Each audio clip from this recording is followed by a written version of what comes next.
시청자 여러분 안녕하십니까. 하루의 뉴스를 정리해드리는 YTN 뉴스나이트입니다.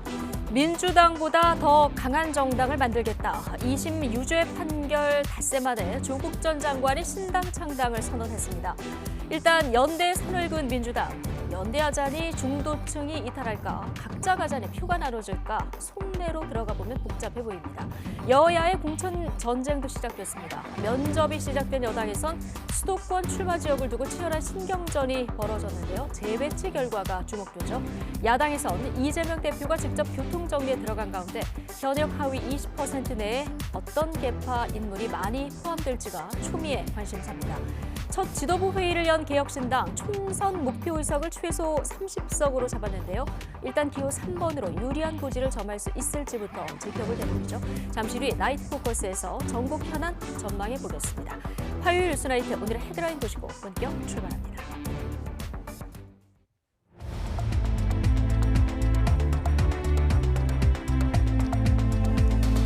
(2월 13일) 화요일 뉴스나이트 주요 뉴스입니다. 의사협회와 전공의협의회가 비대위 체제로 전환한 데 이어 의대생들도 임시총회를 열고 동맹휴학 등을 논의하고 있습니다. 정부는 강경 대응 방침을 거듭 밝혔습니다. 국민의힘이 공천 신청자 면접에 돌입한 가운데 일부 지역구 후보 재배치를 검토하고 있습니다. 현역 하위 20% 통보가 임박한 민주당은 중진 물갈이에 속도를 내고 있습니다. 조국 전 법무부 장관은 총선을 50여일 앞두고 신당 창당을 선언했습니다.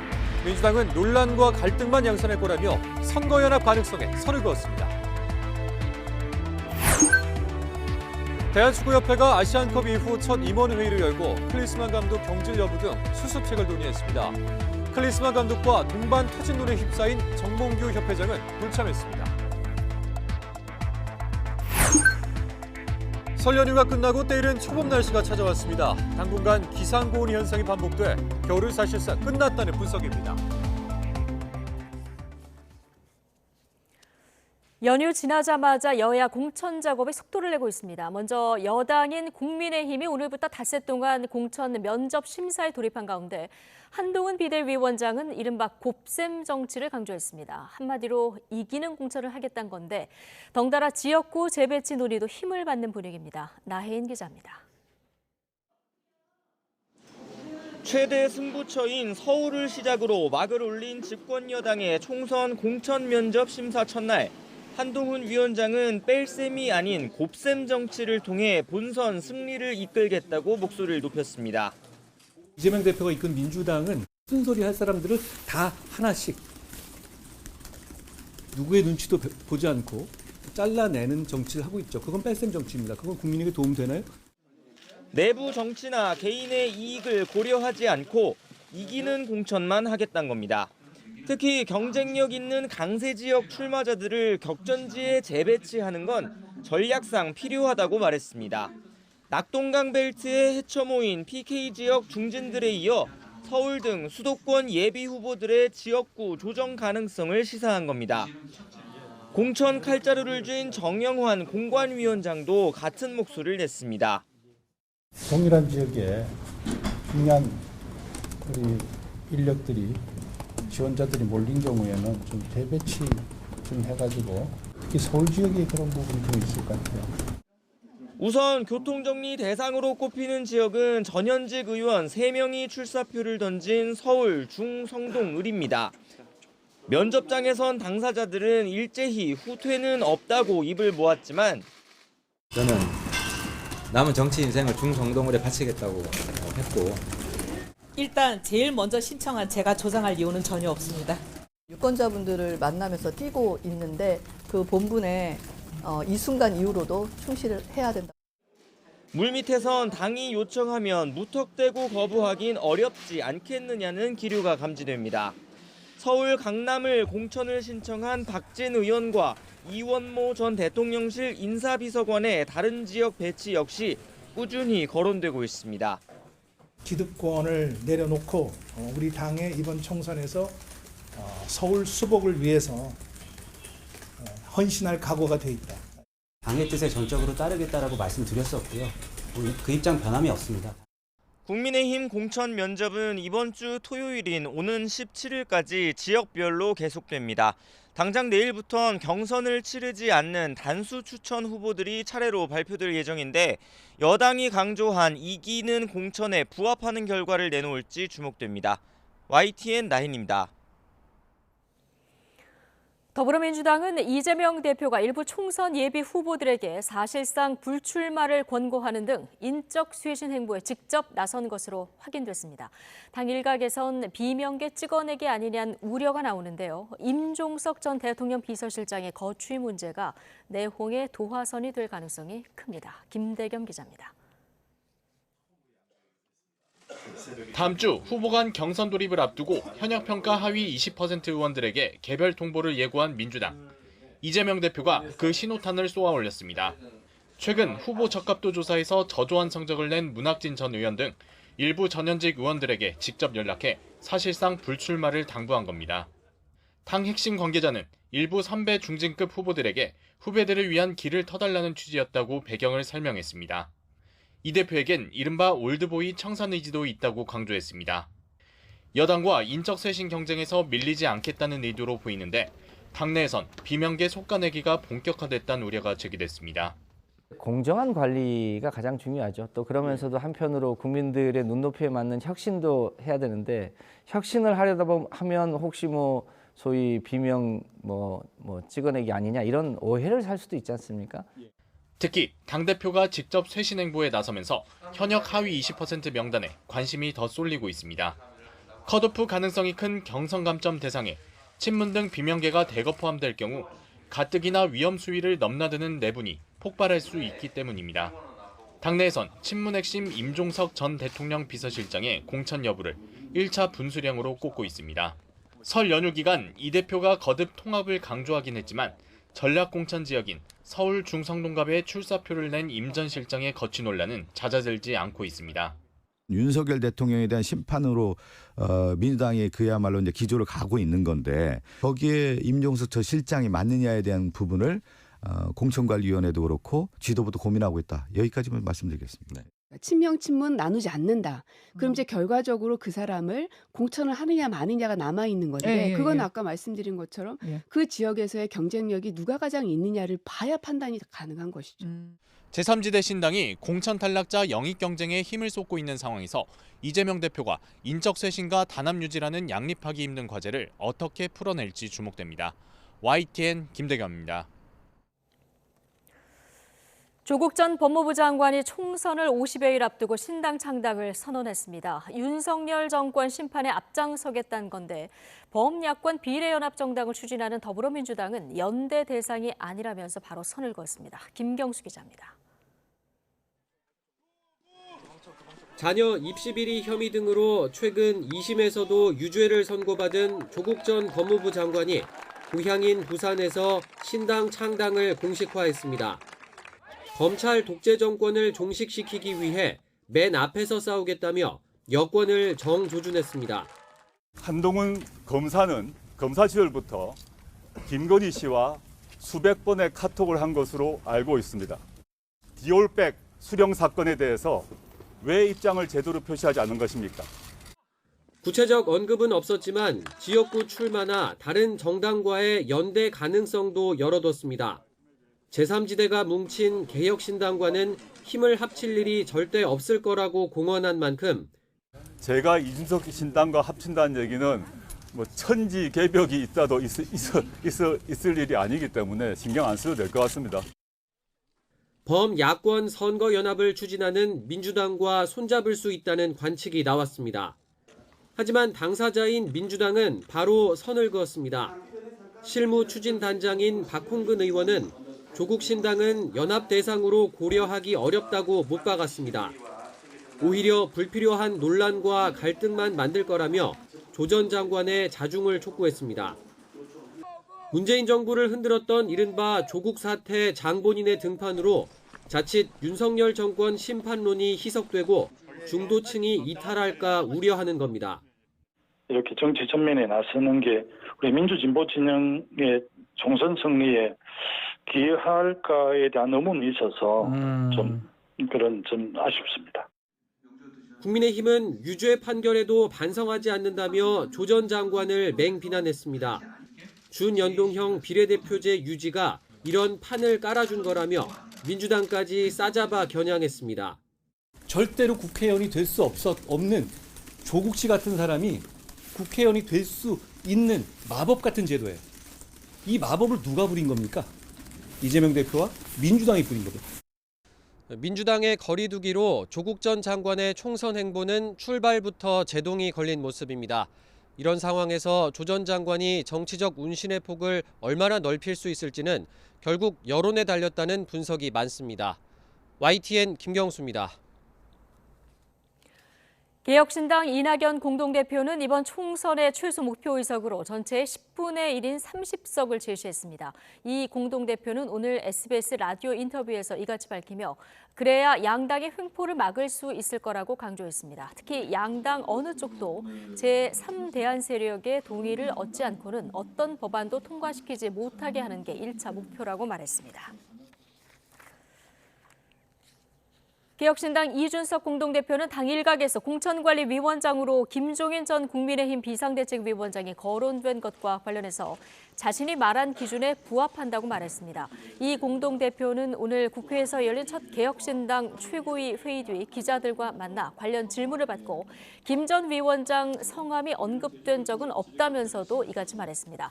다만 김종인 전 위원장은 YTN과의 통화에서 공관위원장직 제안은 들어본 적도 없고 관심도 없다면서 선을 그었습니다.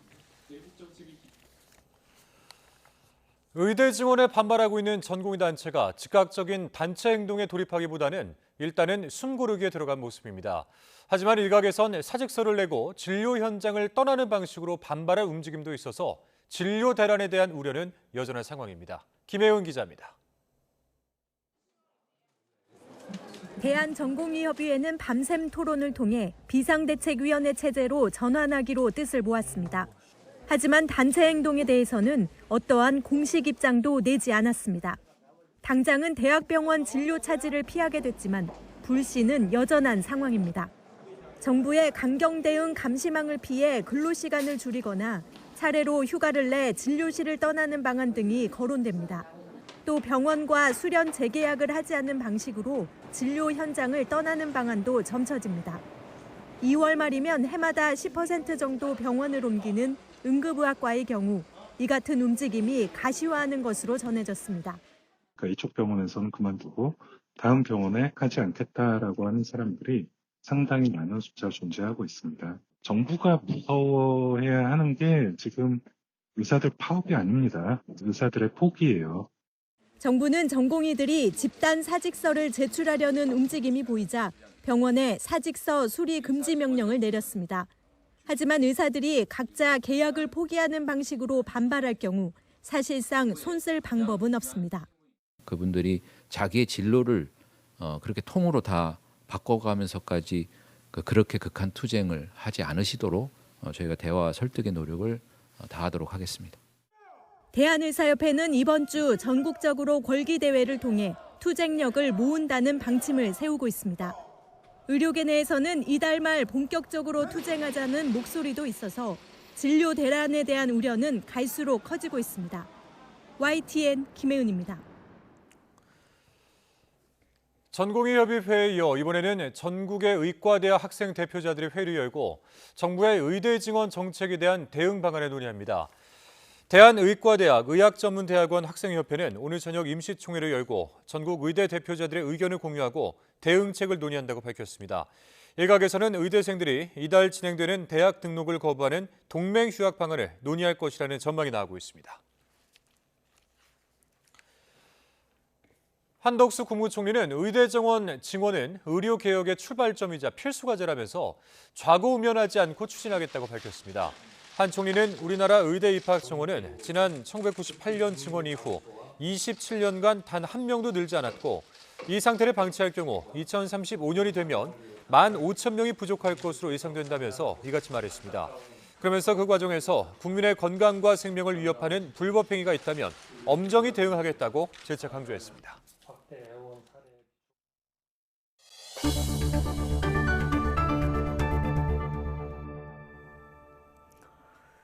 경기도 성남시 백현동 개발사업 인허가 알선을 대가로 거액을 챙긴 혐의를 받는 로비스트 김인섭 씨가 1심에서 징역 5년을 선고받고 법정 구속됐습니다.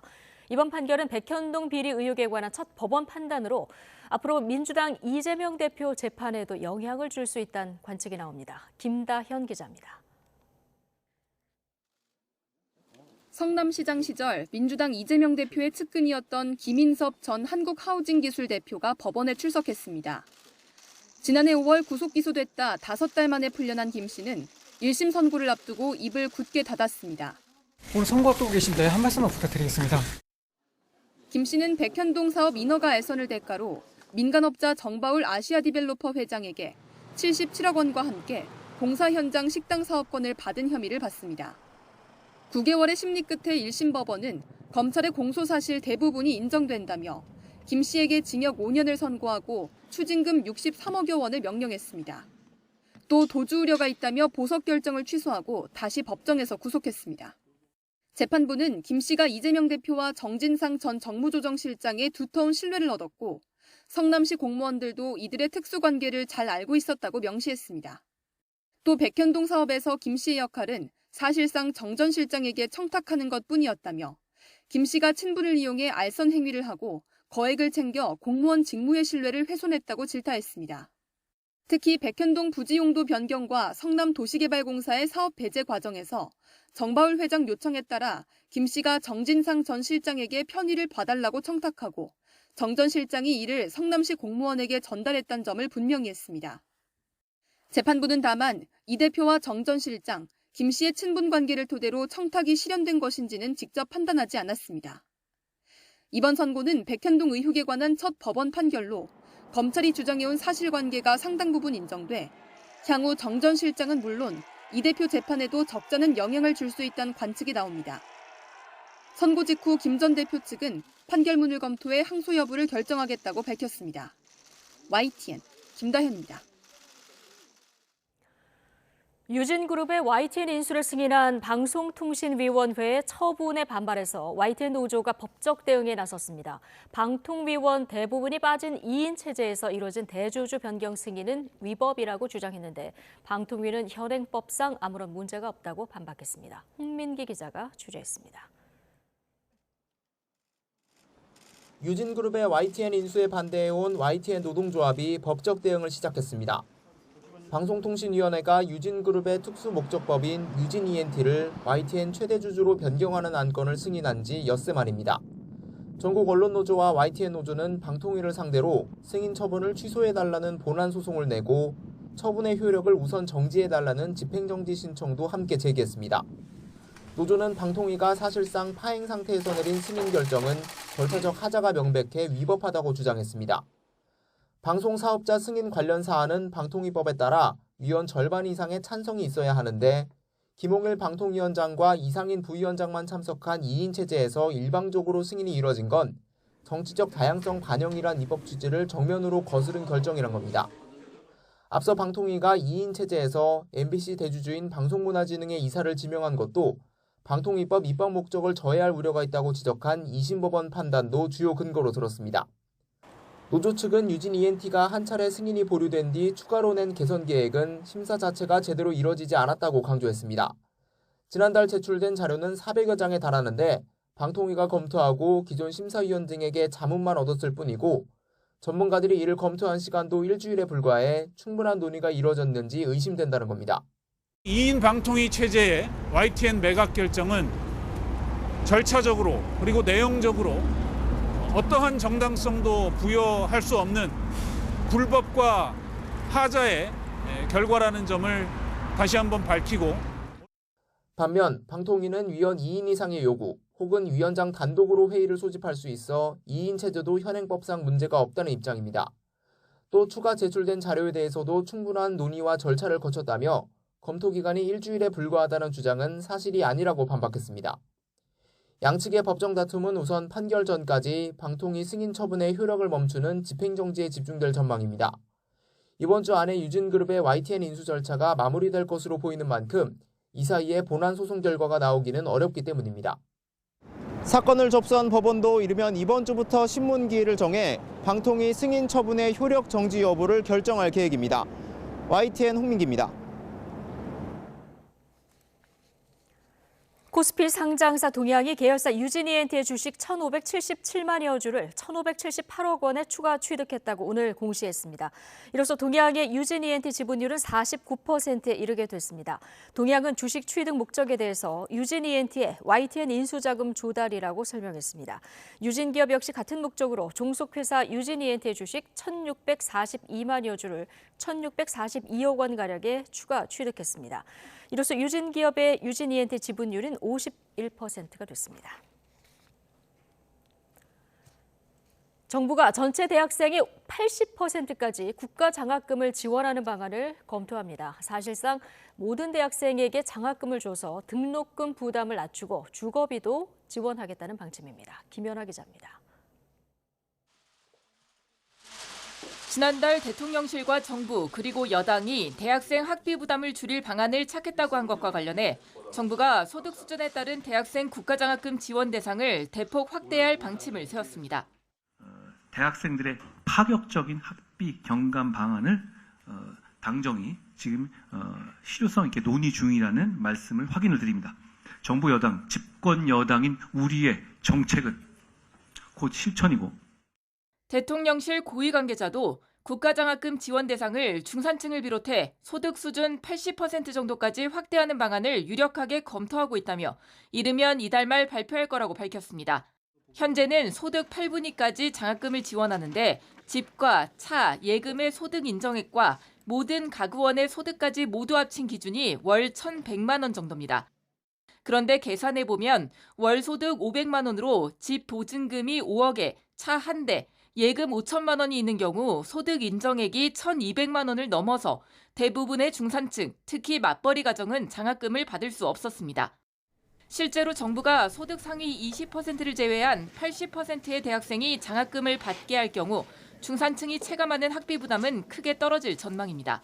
정부는 또 거주지와 다른 지역의 대학을 다니는 학생에게 주거 장학금을 주고 저소득층 학자금 대출 이자 면제 대상도 확대하는 방안을 검토하고 있습니다. 장학금 확대에 드는 재원은 연 1조 5천억 원에서 최대 3조 원으로 예상됩니다. 정부는 일단 교육청에 지급되는 지방교육재정 교부금 일부를 국가장학금 예산으로 돌리는 방안을 검토하는 것으로 알려졌는데 올해 세수 부족으로 교부금이 크게 줄어든 데다 지난해부터 고등평생교육특별회계를 신설해 교부금 일부를 대학에 투자하는 상황에서 또 교부금을 떼어 대학에 지원할 경우 전국 교육청의 반발이 적지 않을 전망입니다. YTN 김현아입니다. 설 연휴가 끝나자 갑자기 기온이 크게 오르며 마치 초봄 같은 날씨가 나타났습니다. 내일도 서울 낮 기온이 15도까지 오르는 등 당분간 이상고온 현상이 반복돼 겨울은 사실상 끝난 것으로 보입니다. 김민경 기자의 보도입니다. 연휴가 지난 뒤 찾은 도심공원. 바람은 불지만 따스한 기운이 감돕니다. 겨울이 아닌 봄 기운이 느껴지는 날씨입니다. 포근해진 날씨에 산책 나온 시민들의 옷차림도 한결 가벼워졌습니다. 봄이 성큼 다가온 것 같아요. 날씨가 많이 풀렸어요, 며칠 전보다. 그래서 남편하고 산책 나왔어요. 아주 좋아요. 서울 낮 기온은 13.7도. 평년보다 무려 9도가량 높은 3월 하순 초봄 기온을 보였습니다. 겨울철 북쪽 한기의 남하가 주춤하고 대신 남서쪽 따뜻한 공기가 유입되면서 앞으로는 큰 추위 없이 계절이 바로 봄으로 건너뛸 것으로 보입니다. 당분간 고온 현상은 반복되겠습니다. 주 후반 한 차례 비가 내리며 기온이 조금 낮아지겠지만 다음 주에는 다시 영상 15도 안팎까지 기온이 오르겠습니다. 매서운 겨울 추위가 서둘러 자취를 감추면서 예년보다 보름 정도 일찍 봄이 우리 곁에 성큼 다가왔습니다.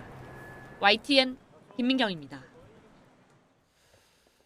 아시안컵에서 사실상 불합격으로 드러난 지도력에 대회 이후에 무책임한 대응까지 축구대표팀 클린스만 감독의 경질 여부를 놓고 대한축구협회가 첫 논의를 시작했는데요. 정몽규 대한축구협회장은 참석하지 않았습니다. 이경재 기자입니다. 설 연휴가 끝나자마자 대한축구협회가 분주합니다. 아시안컵 후속 조치를 논의하기 위한 첫 임원 회의. 정몽규 회장은 통보대로 참석하지 않았고 문체부 차관 출신인 김정배 상근 부회장 주재로 밀러 전력강화위원장과 장회룡 정혜성, 이임생 황보관 등 선수 출신 임원진 10명이 모였습니다. 다양한 의견 수렴의 과정으로 보시면 될 것 같고요. 오늘 경기인 출신 임원분들이시고 경험도 많은 분들이어서 또 자유롭게 이번 비공개 회의였지만 현안인 크리스만 감독의 경질 여부가 회의의 주요 안건이었던 것으로 전해졌습니다. 대한축구협회는 오는 목요일 국가대표 전력 강화위원회를 열고 감독 문제를 더 심도 있게 논의할 계획입니다. 미국에 머무고 있는 크리스만 감독은 화상으로 참석할 예정입니다.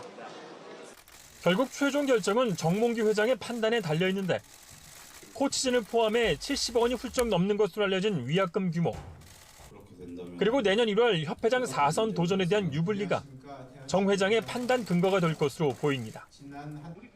축구협회의 대응 시계와 별개로 크리스만 감독은 물론 정몽규 회장에 대한 사퇴 여론은 더욱 높아지고 있습니다.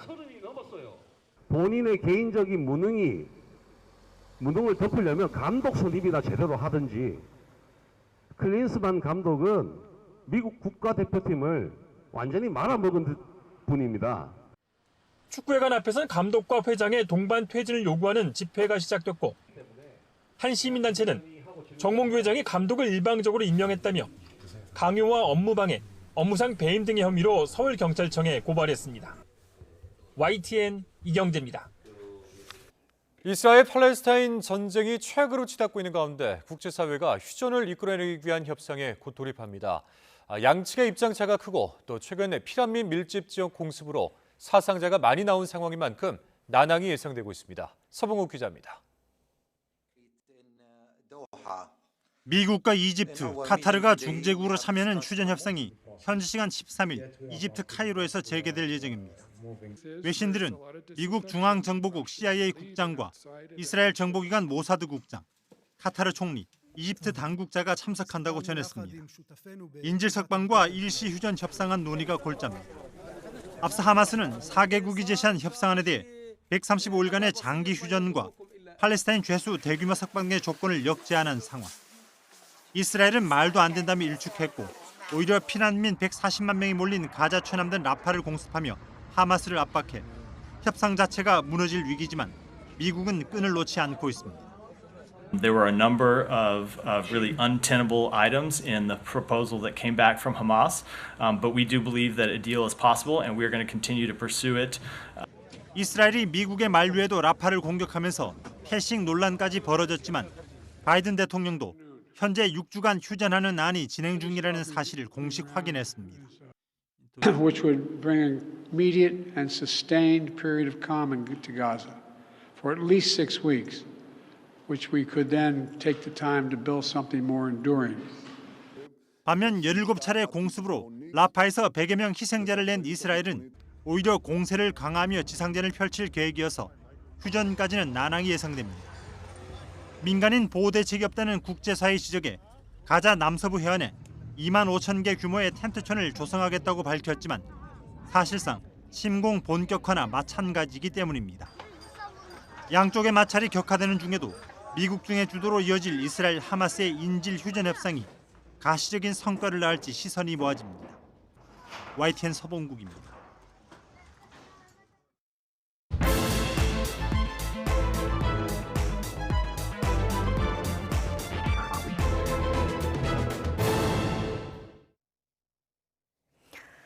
네, 오늘의 정치권 관심 뉴스들 짚어보는 나이트 포커스, 진수희 전 의원, 박창환 장한대 교수 두 분과 함께하겠습니다. 어서 오십시오. 네, 안녕하세요. 안녕하십니까. 윤석열 정권 심판에 앞장서겠다. 조국 전 법무부 장관이 오늘 고향인 부산에서 창당을 선언했습니다. 자, 2심 판결이 나온 지 닷새 만에 창당 선언인데요. 오늘 어떻게 지켜보셨습니까? 한마디로 참 후안무치하다 그렇게 생각을 했습니다. 왜냐하면 그 조국 전 장관 하면 이미 국민들 사이에 특권과 반칙, 위선의 상징처럼 이렇게 되어 있는 데다가 이미 사법적 판단까지 거의 내려진 상태 아닙니까? 2심 그 판결 결과가 나왔고 2심 판결 결과를 보면 거의 지금 조국 전 장관이 에게 씌워진 범죄 혐의의 거의 전부가 유죄로 2심에서 확정이 됐고 그 2심 결과 법정 구속을 간신히 면한 상태로 지금 대법 판결만 남겨놓고 있는 상태에서 사과나 반성 없이 창당과 출마를 오늘 그 선언을 했는데요. 이건 한마디로 그 국민에 대한 후한 무치다 이렇게 생각을 하고 오늘 네. 그 출마 선언을 하면서 검찰 독재 정권 종식을 위해 앞장서겠다라고 했는데 사실 따지고 보면 지난 문재인 정권 초기에 민정수석을 하면서 사실은 전체 검찰력을 동원해서 전방위적으로 적폐청산을 기치로 내걸면서 그 엄청나게 네. 그 했잖아요. 지난 정권에 대한 예. 어떻게 보면 정치 국정농단 보복, 수사요. 예, 네. 정치 보복 수사를 검찰력을 총동원해서 해놓고 이제 와서 그 칼날이 자신에게로 향할 때부터 검수 완박으로 대응하더니 이제 급기야는 검찰 독재 정권 종식 뭐 이러고 나오니까 이거는 제가 보기에 적반하장이다. 그래서 오늘 그 상황을 보면서 저는 후한무치하고 적반하장이다 이런 생각을 하지 않을 수가 없었는데 네. 하여튼 민주당으로서는 좀 곤혹스러울 것 같긴 합니다. 민주당으로서는 곤혹스러울 것 같다. 총선에 당선되더라도 만약에 징역형이 확정이 된다고 하면 그 의원직을 잃게 되는 이런 상황인데요. 그럼에도 불구하고 오늘 신당을 창당한 이유 어떻게 보십니까? 뭐 본인 표현대로라면은 하얗게 타더라도 할 건 하겠다 뭐 이런 거예요. 일단 정치적인 명예회복이 가장 주된 이유일 것 같습니다. 검찰개혁, 문재인 정부에서 시작한 검찰개혁이 아이러니하게도 검찰 권력을 탄생시켰습니다. 그러면서 본인은 뭐 3대가 집안이 풍비박산 나는 이런 아픔을 겪었거든요. 본인이 평생 희망했던 검찰개혁이 오히려 거꾸로 검찰 정권 탄생으로 그리고 어떻게 보면은 뭐 민주당 입장에서 본다면은 뭐 검찰 독재라고 표현하는 그런 무능한 정부의 탄생으로 이어졌기 때문에 그에 대한 책임감도 있을 거다. 그래서 이런 두 가지 문제를 정치적으로 국민들에게 한번 판단을 받아보겠다. 뭐 이런 정치적 명예회복이 가장 큰 배경이라고 볼 수 있고요. 이게 오늘 이제 부산 민주공원에서 발표를 했는데 뭐 검찰 독재에 맞서겠다라고 하는 상징적 의미 플러스 저는 뭐 향후에 뭐 지금 예측으로는 뭐 비례 1번 얘기가 많이 나오지만 상황이 바뀌면은 부산 지역구 출마까지 염두에 두고 부산에서 출마 선언을 한 게 아니겠느냐 네. 뭐 이렇게 보고 있습니다. 오늘 부산에서 출마 선언한 이유는 지역구 출마까지 좀 염두에 둔 포석. 그렇죠. 이제 상황에 따라서는 지역구 나온다면 부산으로 나올 가능성도 있는 거죠. 예. 자, 이 민주당이 주도하는 통합 비례정당과의 연대에 대한 질문도 오늘 나왔는데요. 조국 전 장관의 답변 어땠는지 듣고 오시겠습니다. 신당을 창당하게 되면 그 민주당의 통합 비례정당과도 같이 논의를 하시게 되는 건지. 민주당에서 저에 대해서 또는 제가 만들 정당에 대해서 여러 가지 입장이 있는 걸로 알고 있습니다. 그 입장, 그 차이 다 존중하고요. 현재 저는 그 민주당에서 어떤 결정을 할 것인가를 신경을 쓰면서 저의 행보를 결정하지 않을 생각입니다. 저는 민주당보다 더 진보적인 정당, 민주당보다 더 빨리 행동하는 정당, 민주당보다 더 강하게 싸우는 정당을 만들고자 합니다. 그런 과정에서 당연히 민주당과 협력할 것입니다. 네. 자, 과정에서 뭐 민주당과 협력하겠지만 민주당에서 어떤 결정을 할 것인가를 신경 쓰면서 내 행보를 하지는 않겠다. 오늘 이렇게 좀 얘기를 했는데요. 민주당에서는 당장 좀 선을 긋는 발언이 나오긴 했습니다. 그러나 당내에서 또 들어보면 여러 가지 좀 목소리가 나오는 상황이라서 속으로 들어가면 좀 복잡할 것 같아요. 근데 조국 전 장관이 저런 이야기를 한 거는 민주당이 썩 긍정적인 반응을 보이지 않을 거라는 거를 알고 미리 그렇게 본인 선에서 선을 그은 건데 아니나 다를까 이제 박홍근 이 비례정당 추진위원장이죠. 네.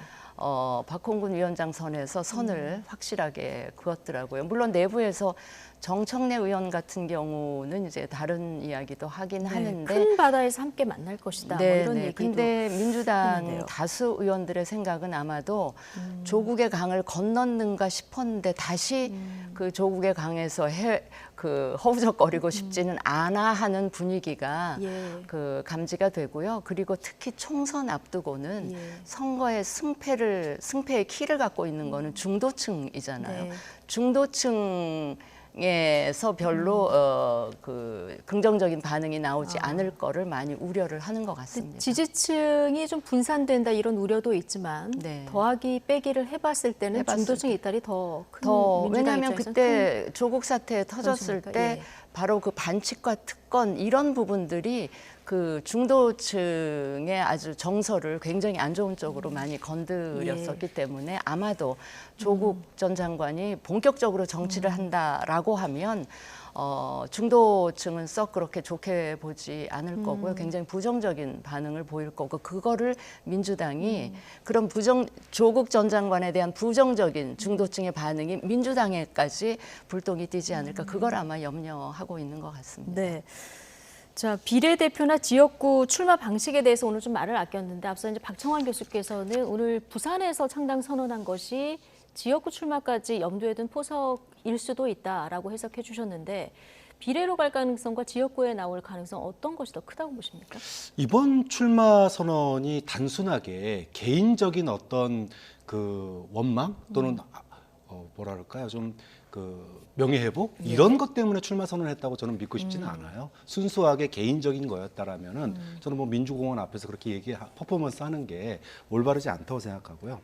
조국 전 장관은 뭐 뭐니 해도 지난 그 조국 사태라는 꼬리표를 뗄 수가 없습니다. 조국 사태로 서초동과 광화문으로 국론이 정확하게 양분됐었어요. 그 중심에 있던 인물입니다. 그렇기 때문에 국민들에게 애증이 교차하고 있거든요. 한쪽에서는 과도한 표적 수사를 당했다라고 하는 동정 여론도 있지만 또 한쪽에서는 아까 말씀하셨다시피 사실 대입이라고 하는 문제에서 아빠 찬스 이런 것들에 대한 국민적인 분노도 있거든요. 자, 그러면 민주당 지지층에게 또는 야당 지지층에게 어느 정도 물론 동정 여론 때문에 출마하면은 찍어주겠다라고 하는 팬덤도 강력하게 있지만 또 한편으로는 상처를 끼친 야당 지지층에게 뭔가 본인이 뭐랄까요 험지에 출마하는 그런 모습도 좀 보여줘야 된다. 희생도 보여줘야 된다. 그런 측면에서 본다면은 사실은 비례에 숨는다 이런 뉘앙스를 주면 안 되는 거예요. 네. 당장 뭐 한동훈 비대위원장도 조국 전 장관 같은 사람 당선시켜 주는 게 준연동형 아니냐 이런 비아냥을 듣지 않습니까? 오늘 아침 바로 얘기했죠. 그렇죠. 그러면 이런 논란에서 벗어나는 가장 확실한 방법은 비례 정당을 만들더라도 본인은 지역구 출마하는 게 좋아요. 특히나 험지로 분류되는 뭐 PK에서 소위 윤석열 정부의 핵심 인사와 관련된 지역구에서 출마를 한다라면은 이기면 이긴 대로 명예회복이 되는 거고 지면 지는 대로 본인이 그동안 지지층에 끼쳤던 염려와 심려를 갖다가 덜어주는 일이기 때문에 뭐 저는 뭐 앞으로 출마 방식에 대해서 논의가 나오겠지만 비례에 숨는 그런 방식보다는 오히려 지든 이기든 국민들에게 제대로 심판을 받는 게 좀 좋다고 평가하고 있습니다. 자, 지역구 출마로 좀 아예 정면 승부를 하는 것이 더 좋을 것 같다 이런 권유도 해주셨는데요. 자, 설 연휴 지나자마자 지금 여야의 공천 경쟁도 시작된 모습입니다. 먼저 민주당에서는 이재명 대표가 일부 전현직 의원들에게 직접 불출마를 요구하는 것으로 전해지고 있습니다. 문학진 전 의원 같은 경우는 직접 전화를 받았다 이렇게 본인이 밝혔고요. 그리고 민주화 대부죠. 김근태 전 의원의 부인 인재근 의원은 인재근 의원이 전화를 해서 불출마를 하겠다. 마지막에 전해진 거는 이런 내용입니다.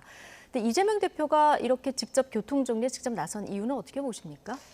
저는 이런 것 같아요. 그 전현직 두 의원님들이 비교적 나이가 연세가 있으신 분들이잖아요. 그러다 보니 지금 상대당인 국민의힘 쪽에서는 중진 의원들을 지역구 재조정한다 뭐 이런 중진 의원들이 약간 이제 희생하고 당을 위해서 뭐 그런 결정을 하는 움직임들이 있는데 비해서 지금 민주당에서는 전혀 그런 움직임이 없지 않습니까? 그래서 아마 이재명 대표 본인이 스스로 나서서 뭐 이런 사례들을 좀 만들어 내려고 하는 게 아닌가 그런 생각이 들었습니다. 네. 인적 쇄신을 지금 국민의힘이 하고 있는 모습에 민주당도 인적 쇄신을 해야 되겠다. 자, 이런 생각을 했을 것이다. 이렇게 분석을 해주셨는데요. 자, 올드보이 청산에 좀 방점이 찍혔다. 오늘 당내에서 이런 얘기도 나왔습니다만은 자. 지금 경기 광주 을이죠. 문학진 전 의원이 나가려고 하는 곳이 여기에 지금 나가려는 안태준 예비 후보가 찐명이다 이런 분석까지 나오면서 이게 지금 인적 쇄신을 앞에 내세우고 있지만 이 비명 속가내기 아니냐 이런 의심의 눈초리도 일각에서 나오는 것 같은데요. 어떻게 보십니까? 이 부분을 해결하기 위해서는 지금 풀어야 될 과제가 한두 개가 아닌데 상대적으로 민주당이 지금 이제 지지율이 이제 계속 정체되는 이유 중에 하나가 이 공천 갈등, 이 계파 갈등으로 비춰지면서 이른바 선거 이길 것 같으니까 밥그릇 싸움하는 거 아니냐 이런 이제 비판에 휩싸인 거거든요. 이거를 갖다가 관리를 하는 게 민주당 지도부의 지금 역할이다. 그래서 이거는 뭐 지금 얘기하신 경기, 광주, 을만이 문제가 아니라 그러니까 저는 뭐 지도부가 나서서 교통 정리하는 거 굉장히 좋은 리더십이라고 생각해요. 특히나 뭐 지금 아다르고 어다른 거 아니겠습니까? 공식적으로 뭐 공개적으로 당신 컷오프야 이렇게 얘기하는 것보다는 사전에 예의를 갖춰서 이런 사정이니 좀 이번에 좀 비켜주시면 어떻을까 이렇게 얘기하는 거는 좀 지도부가 공천 갈등을 최소화시킬 수 있는 좋은 리더십의 사례라고 봅니다. 근데 다만 그렇게 비운 자리에 누가 들어가느냐 지금처럼 뭐 소위 친명 인사들만 찐명 인사들만 그 자리에 쏙쏙 들어간다면 우리가 지금 국민의힘이 비판받는 이유 중에 하나가 국민의힘 소위 용산 출신들이 험지는 마다하고 양지만 간다. 이거 비판했던 거 아닙니까? 그럼 민주당도 마찬가지 비판을 받을 수밖에 없어요. 그래서 그렇기 때문에 일단 교통정리에 나선 거는 민주당으로서는 지금 필요한 대목이라고 보고 다만 그 자리에 누가 갈 것인가 또는 소위 비명 인사들을 뭐 지금 컷오프하는 그런 상황들이 이어진다면 지금의 교통정리가 별다른 효과를 거둘 수 없겠죠. 좀 그런 점에서 후속 조치가 저는 있어야 된다고 봅니다. 그러니까 저는 이런 식의 경쟁은 매우 좋다고 봅니다. 아마도 여기 비운 자리에 누가 가나를 볼 것이고 그걸 국힘 쪽에서 의식을 한다면 국민의힘도 그 부산 쪽에 지금 비운 자리 있죠. 해운대랑 서병수 의원, 김태호 의원 비운 자리에 누가 가는지를 보면서 서로 이제 서로 견제하면서 좋은 방향으로 가는 그런 식의 선의의 경쟁은 저는 궁극적으로 좋은 결과를 낳을 거라고 봅니다. 이런 인적 쇄신의 여야 경쟁이 굉장히 바람직하다 이런 의견까지 주셨는데요. 지금 민주당에서는 친명 대 친문 계파 갈등도 좀 수면 위로 올라온 상황인데요. 자, 앞으로 개별 통보될 민주당 현역 평가 하위 20% 대상자의 비주류가 얼마나 포함될지도 관심이죠. 자, 지금 무엇보다 임종석 전 비서실장의 공천 여부가 최대 관심사인데요. 당내 엇갈린 목소리 듣고 오시겠습니다. 단순히 문재인 정부에서 핵심적으로 일했던 사람이니까 안 돼. 라는 이유로는 안 된다는 겁니다. 어떤 사람이 가장 여당하고 싸웠을 때 경쟁력이 있느냐. 저는 그게 단연 1번, 2번, 3번을 차지해야 된다고 생각합니다. 친문 주류들 책임지고 물러나십시오. 책임지고 험지로 가십시오. 이런 기류가 계속된다면 당은 분열입니까? 분열입니다. 필패라고 봅니다. 가장 큰 바로미터이자 잣대이기 때문에 거기에 임종석 저 실장이 맞느냐에 대한 부분을 공천관리위원회도 그렇고 지도부도 고민하고 있다. 추 전 장관 전략공천설 이게 실체가 있는 겁니까? 전방위에서의 공격수 역할을 할 수 있는 사람이 필요하다라고 하는 부분이 있는데 그중에 한 분은 아마 추미애 전 장관을 떠오르는 것 같습니다. 검토 대상은 될 수 있다는 제가 되고 있는 것을 말씀이시네요. 알고 있습니다. 임종석 전 실장의 중성동갑 공천 여부가 민주당 공천이 어떻게 되느냐 이걸 볼 수 있는 리트머스 시험지다 이런 얘기가 많이 나오는데요. 임종석 전 실장 연휴 끝나고 첫 출근 날에 맞춰서 오늘 성수역에서 시민들한테 인사하는 모습도 봤거든요. 이러면 물러설 생각은 없는 거잖아요. 박성준 의원 조금 전에 얘기 들어보셨지만 추미애 장관도 중성동갑의 전략공천 검토 대상이라는 거예요. 자, 이렇게 되면 임종석 실장의 공천 여부는 어떻게 될 것 같습니까? 그러니까 지금 민주당 상황을 보면 임종석 전 실장에 대해서 당 그 주류 지도부나 주류 쪽에서는 정말 주기가 싫은가 봐요. 지금 포장지로는 그 문 정권의 주요 인사 정권 교체에 책임이 있다. 그 책임을 물어서 그 공천하기 힘들다. 이렇게 얘기를 하지만 타겟은 완전히 임종석 전 실장 한 분인 것 같아요. 왜 고민정 의원은 공천에 문제가 없어 보이고 추미애 전 장관도 모르겠습니다. 이 그 줄 갈아타기를 했는지 모르겠지만 추 전 장관은 서울 시내 전역을 놓고 어디에다가 배치를 할지를 적극적으로 지금 고려하는 걸로 봐서 동작, 성동 그리고 뭐 용산까지도 나오고요. 전략 그러는 걸로 봐서는 그 문 정권 주요 인사 책임론 이라고 얘기하지만 그 타겟은 오로지 임종석 전 실장에 맞추어져 있는 것 같아서 결국은 그 민주당 주류에서 임종석 전 실장은 그 공천을 주기 싫은 것 같고, 제가 의심하고 있는 바로는 지금 민주당 주류는 어차피 윤 정권 심판론에 기대서 선거를 할 것이고, 그러면 결과는 어느 정도 성공적일 거라고 보고 굉장히 오만한 거죠. 그렇게 판단을 하고 오히려 그 관심은 총선 이후에 있을 당권, 그 이후에 있을 대권, 이재명 그 대표의 대권 가도에 혹시라도 장애물이 될 수 있는 그 경쟁자가 될 수 있는 싹을 제거하기 위한 그런 의도가 밑바닥에 깔려 있는 거 아니냐. 추미애 뭐 전 그런 장관은 의심을 그런 하게 경쟁 대상은 아니다 이렇게 보고 있는 겁니까? 그런 것 같아요. 제가 보기엔. 알겠습니다. 총선 이후에 당내 권력 구도까지 좀 내다본 어떤 임종석은 안 되고 추미애는 되는 이유에 대해서 이렇게 보셨는데요. 제가 박성준 의원한테 여기 오기 전에 직접 취재를 하고 왔거든요. 방송을 하시면서 예. 같이 취재를 했는데 추미애 장관을 중구 성동갑에 전략 공천한다, 이거 완전히 오보다라고 그렇습니까? 이렇게 직접 부인을 했어요. 공식적으로 부인을 했고, 이 말의 취지는 이런 겁니다. 중구 성동갑은 서울의 양지 중에 양지다.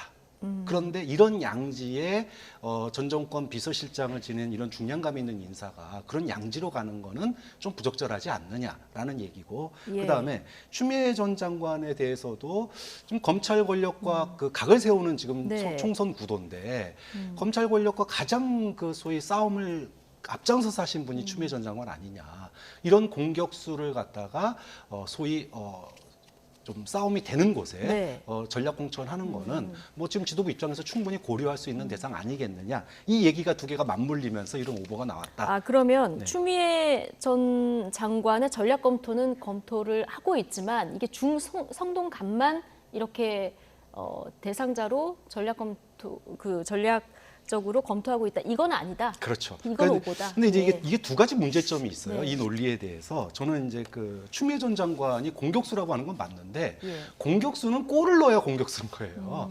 소위 말해서 똥볼 차거나 상대방에 의해서 자살골 넣으면 그건 공격수가 아니죠. 예. 추미애 전 장관이 검찰과의 갈등에서 굉장히 뭐 많이 싸운 거는 온 국민들이 다 하지만 그 싸움의 결과가 어떻게 됐냐? 결국은 골을 못 넣습니다. 똥볼을 차던가 아니면 자살골을 넣었어요. 네. 좀 그런 측면에서 이게 추미애 전 장관이 칼은 맞는데 네. 양날의 칼이 될 수 있다. 필승 카드로 보긴 좀 그런 부족한 점도 면이 고려해 있습니다. 봐야 돼요. 그렇기 때문에 아무데나 넣는다고 되는 문제는 아닐 거다라고 예. 보고 있고요. 지금 임종석, 사실은 이제 더 큰 문제는 임종석 전 실장의 문제입니다. 자, 아무리 중구 성동갑이 양지라고 얘기하더라도 여기 가기 전에 미리 조율이 됐어야 돼요. 네. 사실은 임종석 전 실장 얘기로는 지도부에게 나 어디든 좋으니까 자리를 해줘라. 그러면 나 거기 가라는데 가겠다. 수차례 얘기했는데 아무런 답변 없다가 결국 연락 기다리다 이제 가니까 이제서야 지금 이 얘기를 하고 있다라는 거예요. 그러면은 그 얘기가 맞다는 전제하에 이제는 조율을 하기는 너무 늦었다. 임종석 전 실장으로서는 이미 선거운동을 시작한 상태고 네. 지금에서 지역구 바꾸는 건 쉽지 않은 문제거든요. 좀 그런 측면에서 이제는 지도부가 둘 중에 하나 선택할 때가 됐다고 봅니다. 뭐 소위 비명 또는 친명 간의 이 갈등을 더 노골화 시키든지 아니면 이거를 갖다가 이제는 뭐 소위 말하면은 통합공천. 그래서 이재명 대표가 연휴 시작할 때 SNS에 올린 것처럼 친명 비명은 죄악이니까 그냥 자연스럽게 지역 공천이 경선이 이루어질수록 소위 말해서 배려를 해주는 그런 건데, 지금으로 봐서는 민주당이 공천 갈등을 최소화하기 위해서는 임종석 사태를 빨리 마무리 줘야 됩니다. 줄 것 같습니까, 공천? 좀 그러려면은 뭐 부득이하게 예. 내심은 어떤지 모르겠지만 결과론적으로는 경선으로 들어가지 않겠느냐. 그래서 컷오프 되거나 아예 진짜 누가 보더라도 험지로 예상되는 지역으로 네. 보내는 거는 현재로서는 어려운 국면에 왔다고 봅니다. 근데 지금 거기 네. 경쟁자가 없어요. 공천 신청하신 분이 안 계실걸요, 아마? 근데 그렇기 때문에 전략 공천을 주기에는 어려운 지역이라는 그러니까 거니까. 애초에 저는 임종석 전 실장 정도 인지도 갖고 있는 분이 자기가 자청해서 네. 험지를 선택을 했어야지. 저 중성동 갑 지역은 민주당에서 보면 정말 양지 중에 양지인데 과거에 자신이 재선까지 했다는 이유로 당에서 아무 얘기가 없어서 그냥 거기에 했다. 이거는 저는 말이 안 된다고 네. 생각합니다. 임종석 전 실장 정도 중량급 있는 인사라면 본인이 먼저 험지를 좀 그렇죠. 도전했으면 어땠을까. 그러나 이미 지금 공천을 신청했기 때문에 이게 민주당에서 공천이 어떻게 이루어지느냐 이 가장 기준점이 돼버린 상황이라서 어떤 결론을 내릴지 좀 지켜봐야 될 것 같고요. 국민의힘으로 가볼까요? 국민의힘은 오늘부터 공천 면접을 시작했는데요.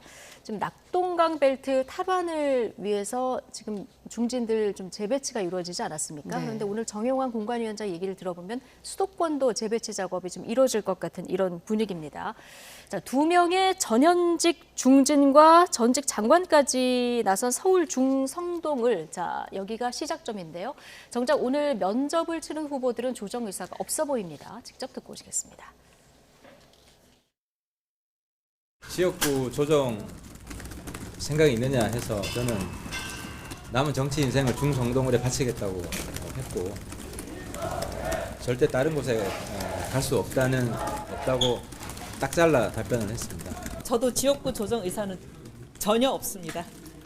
일단 제일 먼저 신청한 제가 조정할 이유는 전혀 없습니다. 아무래도 뭐 당의 자산을 활용하는 면에 있어서는 그런 부분이 필요하다고는 저는 보지만 당이 경선을 결정하면 저는 받아들일 생각이고 다른 곳에서도 출마하실 의향이 있으신지도 알겠습니다. 근데 오늘이 면접이고요. 또 면접 결과를 충실히 기다리면서 오늘 유세를 가야 되는 게 제가 오늘 해야 될 일인 것 같습니다. 당의 고민을 계속 제가 기다렸기 때문입니다. 그래서 그 부분은 앞으로도 협조할 의지가 있는 거고요.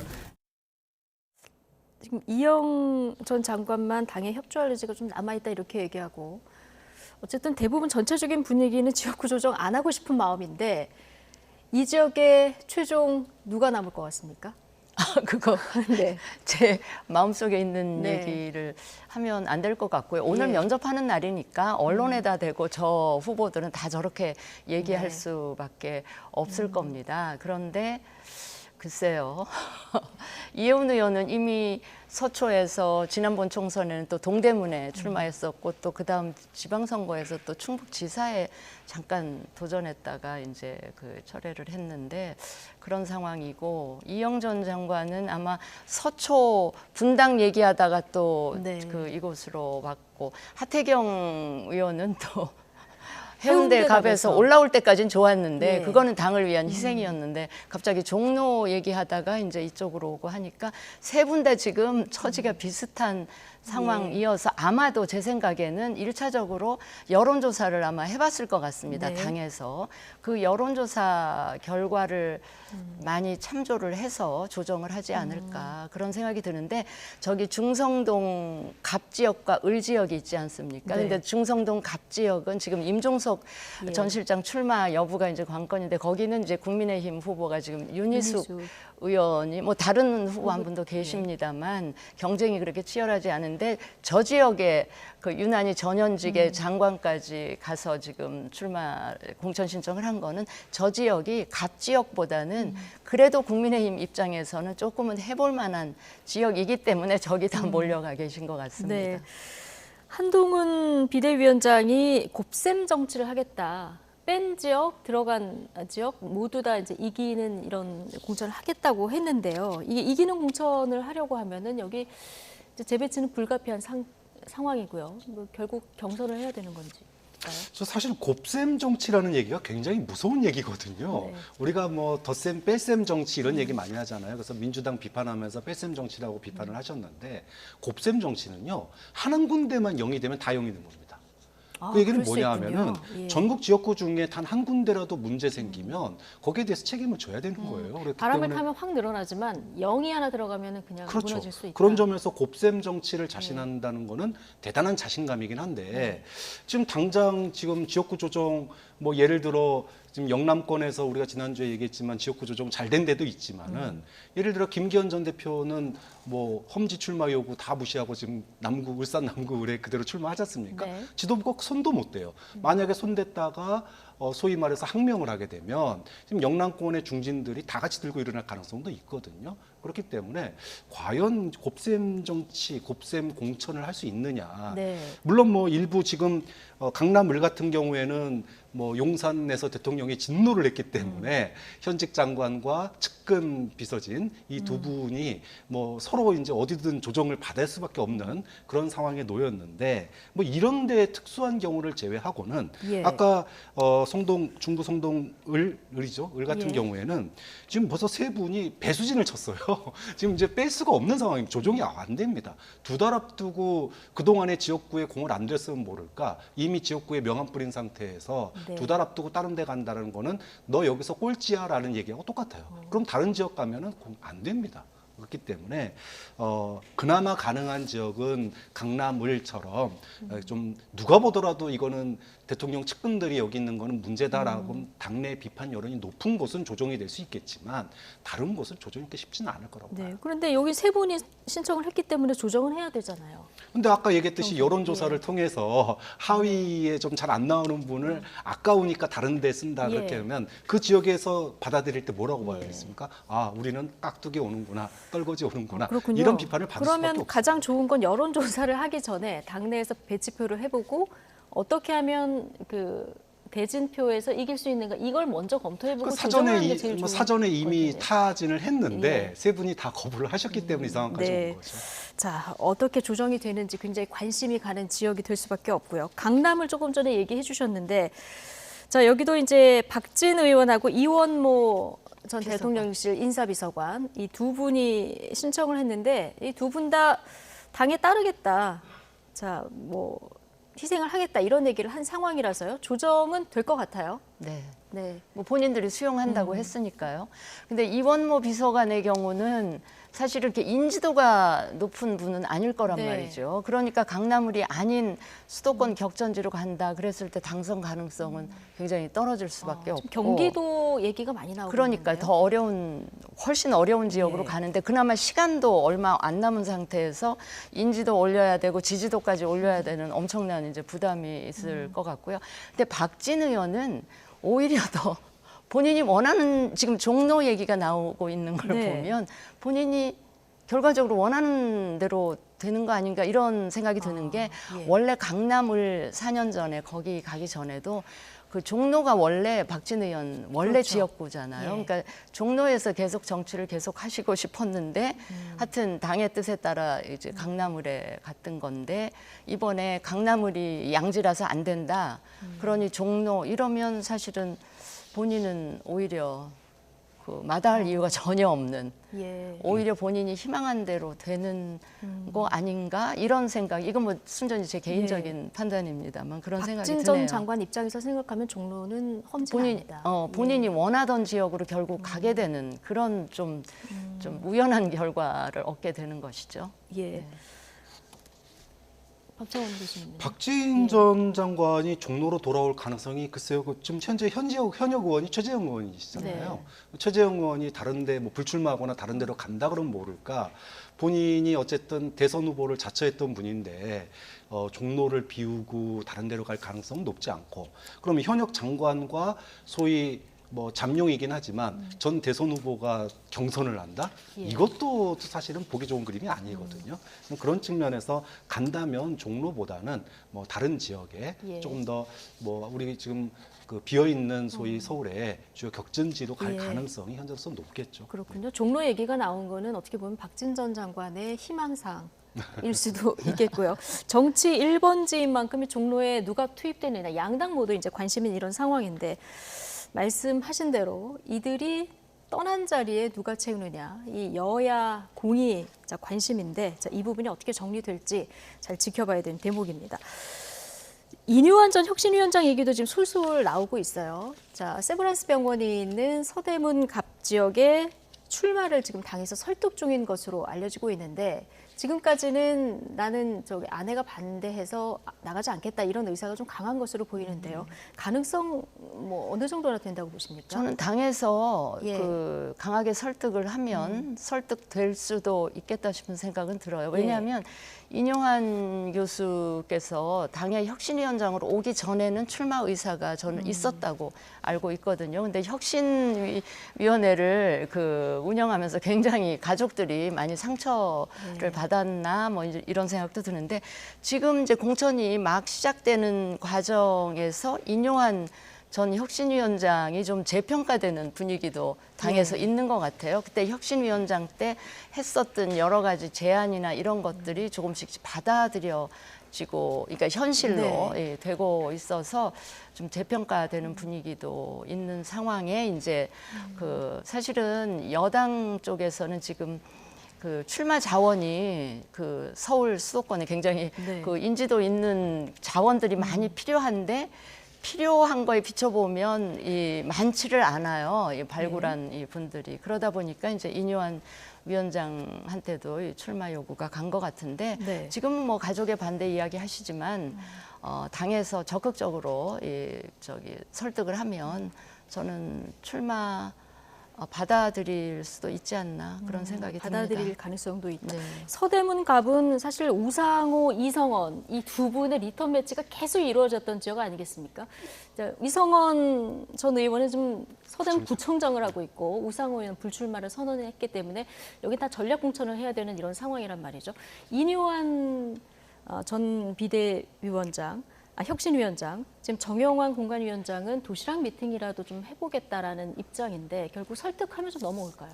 그럼 설득이 그렇게 쉽지는 않을 거예요. 왜냐하면 뭐 다들 아시겠지만 인용환 위원장 집안이 우리나라에 119를 처음 도입한 집안입니다. 그러니까 대북 의료 지원이라든지 적십자 이런 데 굉장히 관심이 많으셔서 이런 쪽에 행정부 쪽에 만약에 권유가 들어온다면은 저는 뭐 입각을 한다던가 또는 그런 자리로 갈 가능성은 있지만. 본인이 사실은 지난 이제 혁신위원장 하면서 높은 진정성으로 국민들에게 인정을 받은 거거든요. 당에서도 그렇고. 그런데 본인 입으로 불출마를 얘기해 놓고 이거를 말을 바꾼다? 그만큼 쉽지 않은 일이기 때문에 저는 뭐 글쎄요 뭐 막판돼서 어떻게 될지 모르겠지만 현재로서는 들리는 얘기로는 뭐 대북 의료 지원 쪽이나 행정 쪽에 그런 쪽에 관심이 많다라는 얘기는 듣고 있습니다. 예. 자, 짧게 좀 여쭤보면 유승민 전 의원의 역할론도 주목이 되는데 오늘 한동훈 비대위원장 답변을 들어보면 공천 다양성 있는 공천 범위에 유승민 전 의원도 포함되느냐 이런 취지의 질문이 있었는데요. 포용도 최소한 기강을 전제로 한다 이렇게 발언을 했습니다. 이건 뭐 포용을 안 하겠다고 해석을 하는 게 맞습니까? 그러니까 그 말이 품고 있는 뜻은 포용 유승민 의원 내 역할론에 대해서 다소 부정적인 뉘앙스가 느껴지긴 하는데 사실은 유승민 의원을 포용한다라고 했을 경우 국민의힘이 국민들에게 주는 충격 효과는 굉장히 크거든요.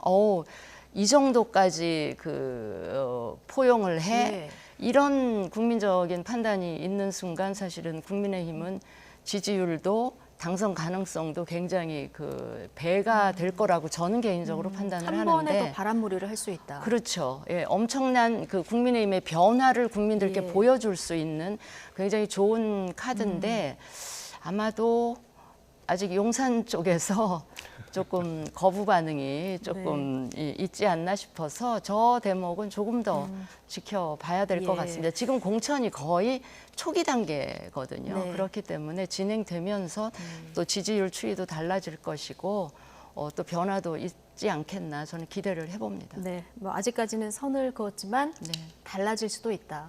기대를 해본다는 바람을 담아서 말씀해 주셨습니다. 자, 이제 제3지대 얘기를 좀 해볼 텐데요. 설 연휴 직전에 제3지대 깜짝 합당이 이루어졌죠. 속도를 내는 개혁신당 오늘 첫 최고위를 열었습니다. 첫 메시지 이준석 공동대표 발언으로 듣고 오시겠습니다. 부민 강국을 이루기보다 알량한 사정 권력으로 자신의 권력을 다지는 것에만 몰두해온 대통령에게 우리는 가장 강력한 견제 세력이 될 것입니다. 한편으로는 오로지 일신의 사법적 리스크를 회피하는 것에 몰입해 제1야당의 엄중한 책임을 방기한 이재명 대표와 민주당으로는 윤석열 정부를 상대할 수 없습니다. 개혁신당이 가장 선명한 야당으로 우뚝 서서 대안 세력이 되겠습니다. 네. 가장 선명한 야당으로 우뚝 서서 대안 세력이 되겠다. 이준석 공동대표의 첫 메시지인데요. 지금 제3지대가 굉장히 속도를 내고 있는 이런 모습이에요. 네, 뭐 제3세력이 사실은 서로 생각도 다르고 네. 철학도 다른 당들이 합쳐졌어요. 그런데 이 과정이 소위 이준석 개혁신당 쪽으로 주도권이 확실히 넘어간 상태입니다. 뭐 이낙연 신당이 솔직히 말하면은 뭐 양보 수준이 아니라 거의 굴욕 쪽이다 할 정도까지 당명, 사무총장 거의 모든 권한을 다 넘겨줬거든요. 네. 그런데 이제 이거를 통합해가는 과정은 굉장히 험난할 거예요. 그럼에도 불구하고 험난하겠지만 지금 뭐 흡수통합이었다라고까지 얘기할 정도로 이준석 전 대표가 지금 자신하고 있는데, 네. 근데 그럴 수밖에 없는 게 그렇게 얘기를 안 하면은요, 지금 제3신당에 노정된 여러 가지 문제가 다 터져 나옵니다. 예. 예를 들어 젠더 갈등 그러면은 뭐 그 정의당에서 넘어왔던 요정 의원하고 예. 차이가 분명하거든요. 그러니까는 요정 의원은 대표 얼굴이 될 수 없다. 이렇게 딱 선을 그었어요. 그럼 이거 문제 터지기 시작하면 감당이 안 됩니다. 또 예를 들어 대북 문제에 대한 문제, 그러면은 이낙연 대표하고 대화가 될까요? 안 됩니다. 그렇기 때문에 총선 때까지는 이준석 대표의 그런 마이크 이것이 이제 겉으로 예. 드러날 수밖에 없을 거고, 이제 이것이 이제 총선 이후에까지 갈 수 있느냐, 주도권이. 이게 가장 핵심이겠죠. 지금은 총선 과정까지는 이준석 대표가 조금 더 무게감을 가지고 좀 중심 역할을 하겠지만 총선 이후가 된 상태에서 그 주도권을 가져갈 수 있는지 이게 관건이 될 거라고 봅니다. 네, 총선까지는 좀 한 사람이 중심이 돼서 갈 수밖에 없는 구조다. 이제 이 총선 이후를 좀 봐야 된다는 말씀해 주셨는데, 일단 현실적으로 어쨌든 총선을 치르려면 개혁신당 좀 유리한 고지를 점하기 위해서는 기호 3번을 받는 것도 중요하지 않습니까? 네. 이거는 가능할까요? 기호 다음 주까지 한 6, 7석은 좀 만들겠다, 현역. 이렇게. 그러니까 3월 공언을 중순까지 그 정의당 의석을 추월하면 네. 기호 3번은 받을 수가 있는 것으로 보이는데, 그것까지는 저는 가능할 거라고 보는데요. 네. 저는 아까 개혁신당의 주도권을 이준석 신당 쪽이 그 갖고 있을 거다 이렇게 판단을 하시는데, 저는 좀 생각이 다른 게, 지금 보세요. 그 현역 의원들은 다 민주당 쪽에서 오신 분들이에요. 그렇죠. 그리고 앞으로 추가적으로 이 넘어올 신당 쪽으로 분들도. 넘어올 분들도 제가 보기에는 국민의힘 쪽에서 그쪽으로 갈 분들은 그러니까 이준석 개혁신당으로 남아있을 때는 갈 수도 있었지만 이낙연 신당하고 합한 이후에는 국민의힘 그 공천 낙천자들도 무소속으로 나가면 나갔지 이 개혁신당에 조인할 확률은 굉장히 없어 보이고, 그러면 결국은 민주당 쪽 현역 의원들이 이쪽으로 건너오실 텐데, 그러면 이준석 대표는 그냥 당 대표 지위지 그 밑에 있는 현역 의원들은 주로 다 민주당 쪽 인사들이기 때문에 제가 보기에는 그렇게 녹록지 않고, 지금 상황에 대해서 이준석 신당은 지지자 정당이지 당원들의 뿌리가 있는 정당이 아니기 때문에 그 이 지도부가 자신과 다른 결정을 하면 지지를 금방 쉽게 철회할 네. 그런 지금도 확률이 일부 좀 그런 현상이 나타나고 지금 있죠.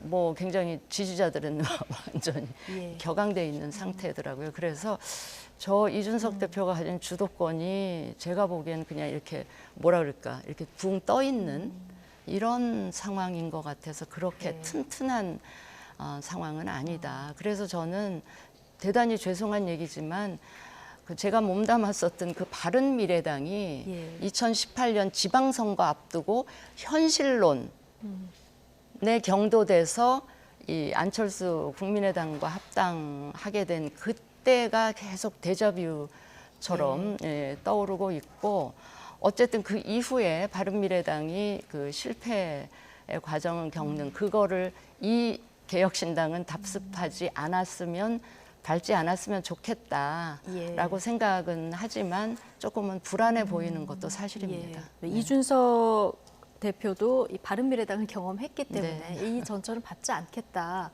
자, 이런 얘기도 뭐 했었던 것으로 이제 기억을 하는데요. 자, 자, 그렇다면 지금 두 분이 말씀하신 대로 이 결합이 좀 완전하지는 않다 이렇게 보신 것 같은데요. 스펙트럼이 정말 굉장히 넓지 않습니까?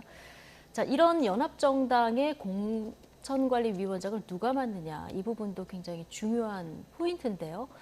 오늘 이준석 대표는 김종인 전 비대위원장 이제 질문이 나와서 답하는 거긴 합니다만 뭐 굉장히 내가 세운 기준에 부합한다 이렇게 얘기했는데 김종인 전 비대위원장은 아직은 선을 긋고 있거든요.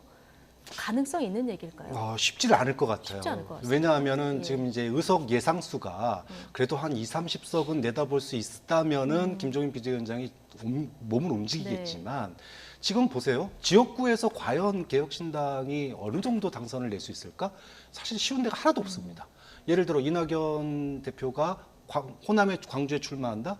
광주에서 이번 통합 과정에서 이낙연 전 대표가 완전히 굴욕적인 통합이었거든요.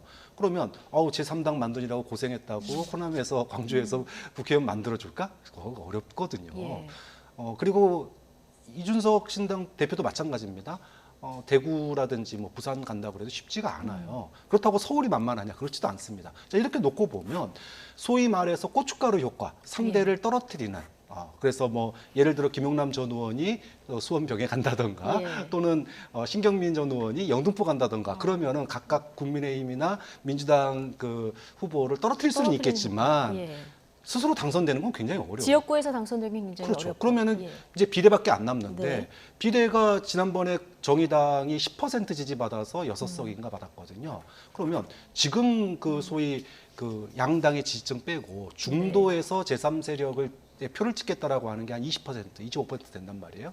그러면 그거 전체로 한 사람이 10%입니다. 그럼 그 10%로 가질 수 있는 거 뭐 캡 지웠으니까 많아야 7, 8석, 뭐 10석. 오늘 목표는 최소 30석 이렇게. 그러니까요. 현실적으로는 그 상황이 소위 말해서 원내 교섭단체도 만들기 힘든 구조다. 그렇게 본다면 김종인 전 비대위원장이 거기에 공관위원장을 맡아서 본인이 이렇게 했는데 선거에 실패한 그런 사례를 남기고 싶지 않아 할 거다. 그렇기 때문에 저는 김종인 비대위원장이 공관위원장 맡는 거 현실적으로 그렇게 어려워.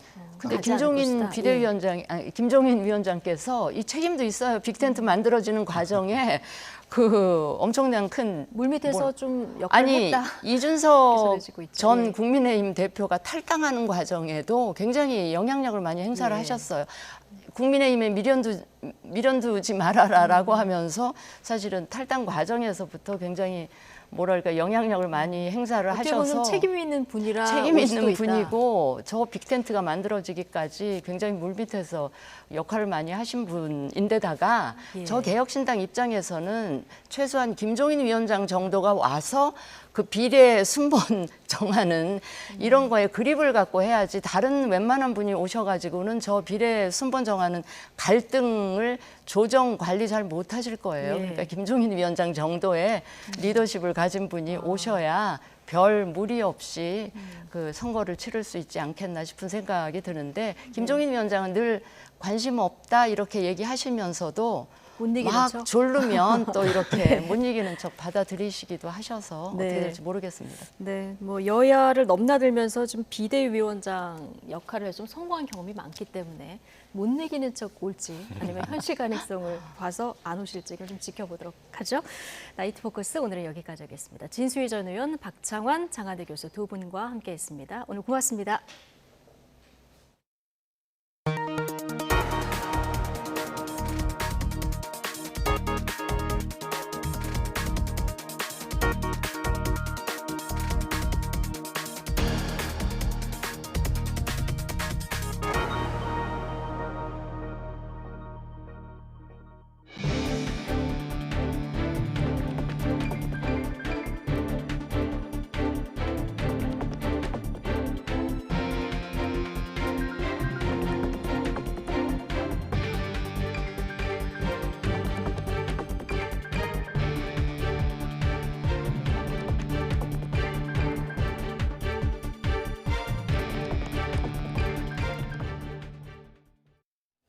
의대 증원에 반발하고 있는 대한전공의협의회가 비상대책위원회 체제로 전환하기로 했습니다.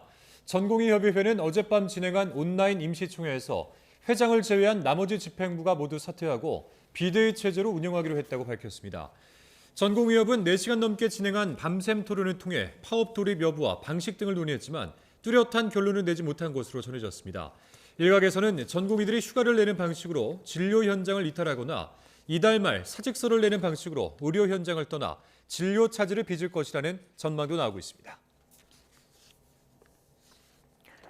대한전공의협의회는 이어 의대 증원 계획을 전면 백지화해야 한다고 주장했습니다. 박단 전공의협의회장은 입장문을 내고 전국 대부분 전공의가 일선 의료 현장을 외면한 정부의 잘못된 정책에 좌절하고 있다며 원점에서 재논의해야 한다고 정부에 요구했습니다. 정부가 전공의 단체의 집단행동 표명이 없는 데 대해서 다행스럽게 생각한다며 환자 곁을 지켜달라고 당부했습니다.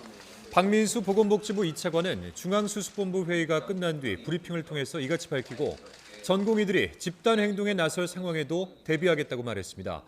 전공의 단체가 이달 말 사직서 투쟁에 나설 것이라는 전망에 대해서는 수련 병원들에 대해서 사직서 수리 금지 명령을 내렸다면서 실제로 그런 일이 벌어지지 않도록 노력하겠다고 밝혔습니다.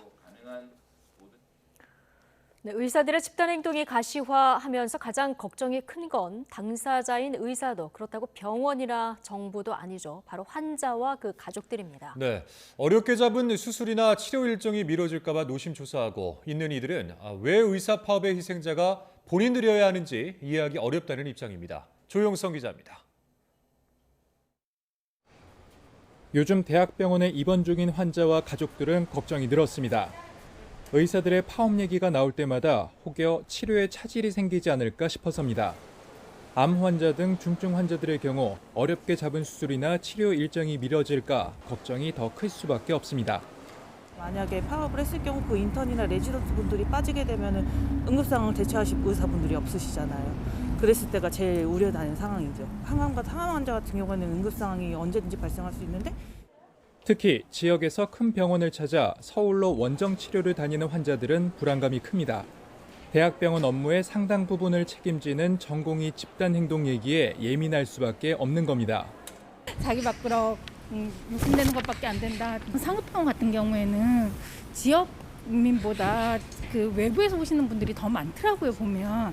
근데 그 병원에서조차 이렇게 한다면 그거는 크게 많은 불편을 초래하죠.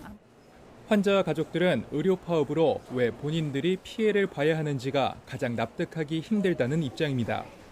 그렇다고 파업 기간 동안 아프지 말라고 할 수도 없는 노릇. 어린아이가 있는 집에서는 벌써부터 걱정입니다. 환자들 때문이라도 파업은 안 된다고는 생각을 해요.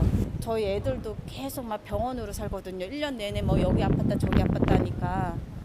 정부는 의료 피해 신고 센터를 운영한다고 밝혔지만 사후 약방문도 못 되는 대책이어서 환자와 보호자들의 걱정만 커지고 있습니다. YTN 조용성입니다. 경기가 여전히 불확실한 올해 국세청이 세무조사 규모를 역대 최저 수준인 지난해 규모로 유지하기로 했습니다. 하지만 불법 사금융이나 날로 지능적으로 발전하고 있는 분야를 주시하겠다고 밝혔는데요. 어떤 분야에 대해서 엄정 대응을 예고했는지 이승은 기자가 전해드립니다. 올해 국세청이 걷어야 하는 세금은 357조 원으로 지난해보다 21조 원가량 많습니다. 하지만 내수 불황의 경기 회복 체감은 아직입니다. 이에 따라 국세청은 올해 세무조사 규모를 14,000건 이하로 운영하겠다고 밝혔습니다. 지난해 세무조사 건수를 코로나 이전인 2018년보다 2,300여 건, 14% 줄였는데 그 수준을 유지하겠다는 겁니다. 또 일자리와 수출, 지역 투자를 늘리는 기업은 검증을 완화할 것이라고 밝혔습니다. 선택과 집중을 해야 되는 면이 있고 그러다 보니 조사 규모는 적절하게 유지하되 다만 조사할 때는 엄정하게 한다. 그래서 우리 적인 파급 효과를 좀 하는 게 좀 좋지 않냐. 국세청은 대신 불법 사금융과 주가 조작, 다단계 판매 등 민생 안정을 해치는 폭리 탈세 대응에 역량을 집중하기로 했습니다. 갈수록 지능화되는 역외 탈세 대응도 강화해 처음으로 지방청 단위까지 전담팀을 만들고 오는 2026년 해외 신탁 자료 제출 의무화도 대비합니다. 국내외 플랫폼과 연계된 공유 숙박, 중고거래, 유튜버들의 외환 거래 자료도 확보해 신종 탈세에 대응할 예정입니다. 모든 지방청에 포렌식 지원팀을 신설해 전산 자료 확보와 분석을 지원하고 해외 직구 통관 내역 분석 시스템을 개발합니다. 체납 추적을 위해 세무서 전담반을 25개로 6개 늘려서 특허권 양도 등 신종 재산능력수법도 추적합니다. 저출산 관련이나 취약층에 대한 혜택은 확대합니다.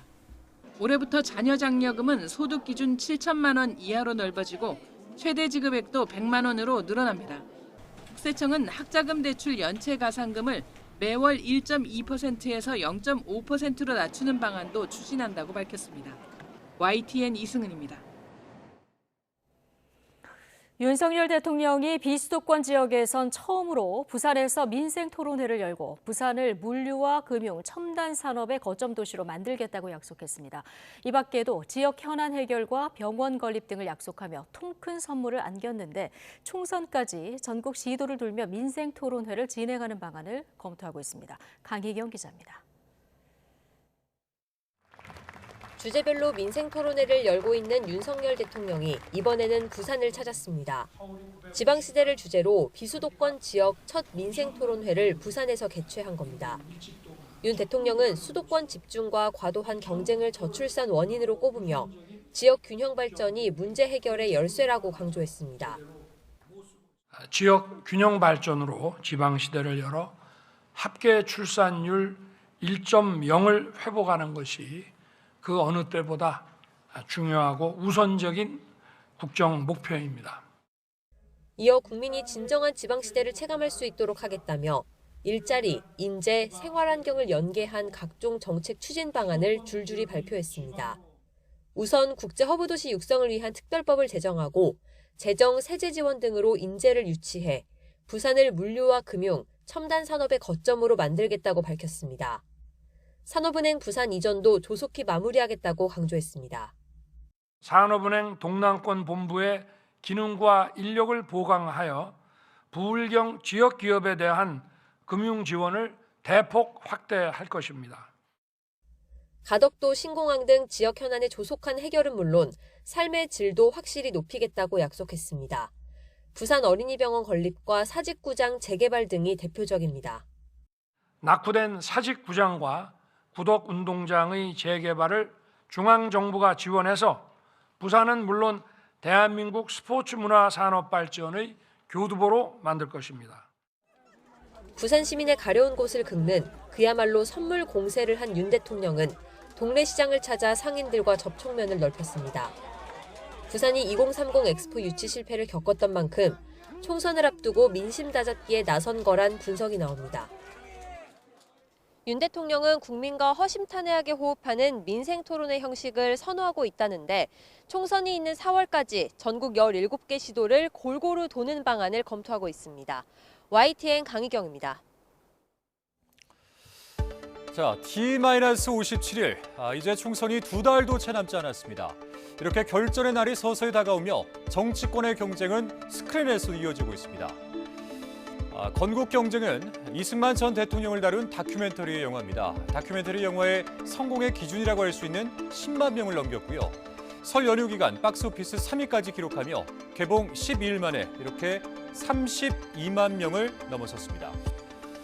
정치권에서도 관람 인증이 이어지고 있는데요. 연휴 마지막 날 일정으로 영화 관람을 택한 한동훈 국민의힘 비대위원장.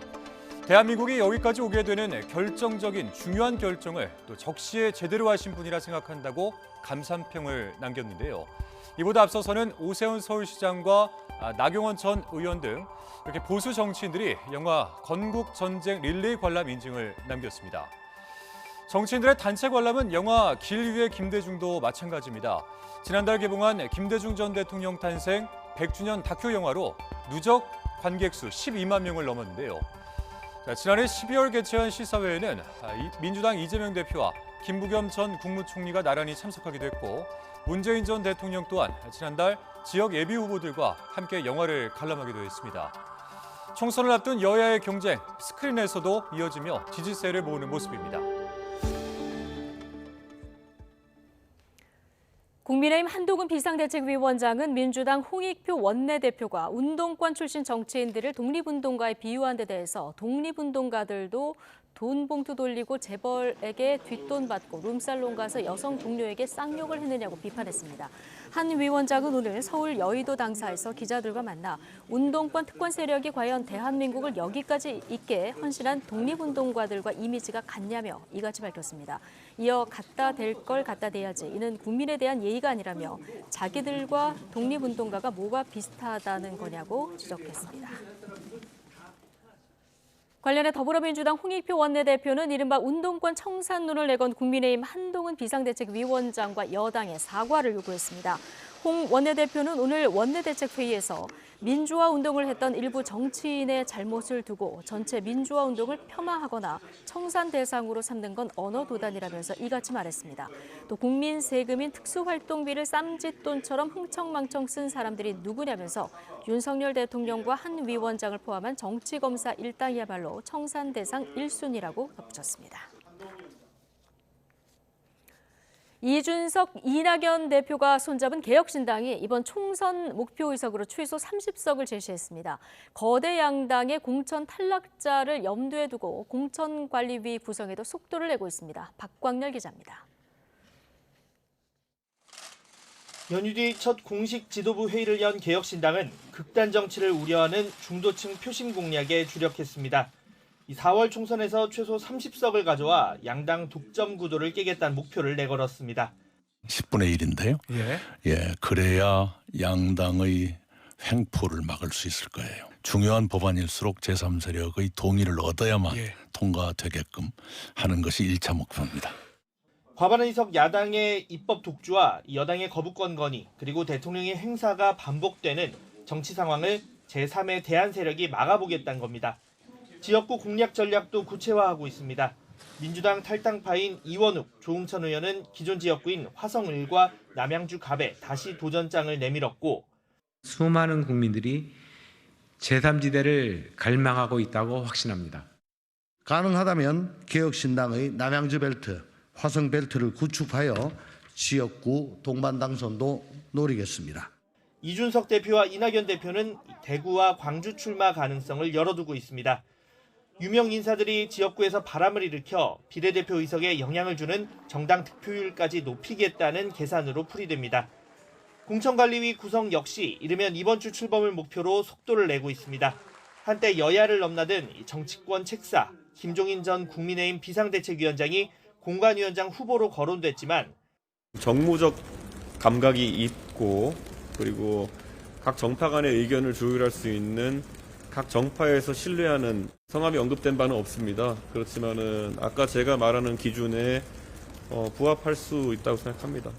김 전 위원장은 물론 개혁신당도 일단 부인했습니다.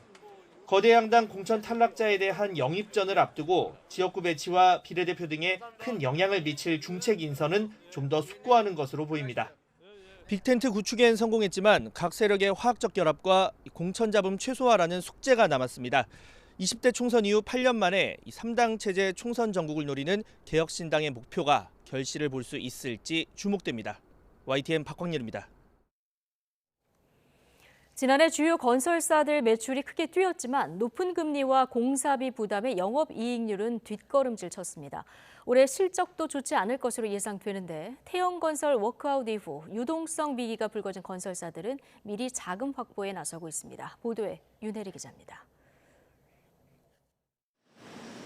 지난해 부동산 시장이 침체기에 들었는데도 주요 건설사들의 매출은 오히려 늘었습니다. 하지만 실제로 손해진 이익은 줄었습니다. 시공능력평가 1위 삼성물산 건설 부분의 지난해 매출은 19조 3천억여 원으로 전년 대비 30% 넘게 늘었습니다. 카타르 태양광 사업과 네옴터널 등 해외 사업 수주에 선전하면서 1조 원이 넘는 영업이익을 거뒀지만 원자재값 상승과 건설 경기 악화로 영업이익률은 5.9%에서 5.3%로 하락했습니다. 사우디 아미랄 프로젝트 수주에 성공한 현대건설도 지난해 매출과 영업이익이 40% 가까이 늘었습니다. 하지만 영업이익률은 0.1%포인트 뒷걸음질 쳤습니다. 국내 주택사업 비중이 큰 건설사들의 영업이익률 하락은 이보다 더 심각합니다. GS건설의 지난해 매출은 9% 늘었지만 영업이익은 적자를 기록했습니다. 지하주차장이 붕괴한 인천 검단 아파트 재시공 비용까지 포함하면서 영업이익률은 4%대에서 마이너스 2%대로 주저앉았습니다. 지난해 실적이 공개된 주요 건설사 대부분이 이처럼 매출은 늘었지만 영업이익률은 여지없이 하락했습니다. 공사비가 계속 상승하기 때문에 매출액은 증가할 수밖에 없습니다. 건설사가. 근데 매출액은 증가하는데 이익은 감소하는 구조로 계속 나타날 가능성이 크고 올해 부동산 시장 관망세가 짙어지면서 건설 경기는 여전히 찬바람이 불 걸로 예상됩니다. 워크아웃에 돌입한 태양건설을 시작으로 자금 경색이 우려되는 일부 건설사들의 신용 등급은 줄줄이 하향 조정됐습니다. 유동성 위기설에 휘말린 건설사들은 자금 확보에 문제가 없다며 적극적으로 해명에 나설 정도입니다. 높은 공사비와 금리 부담에 분양시장 침체까지 더해지면서 건설사들이 자금 조달에 난항을 겪는 악순환은 당분간 이어질 것으로 보입니다. YTN 윤혜리입니다.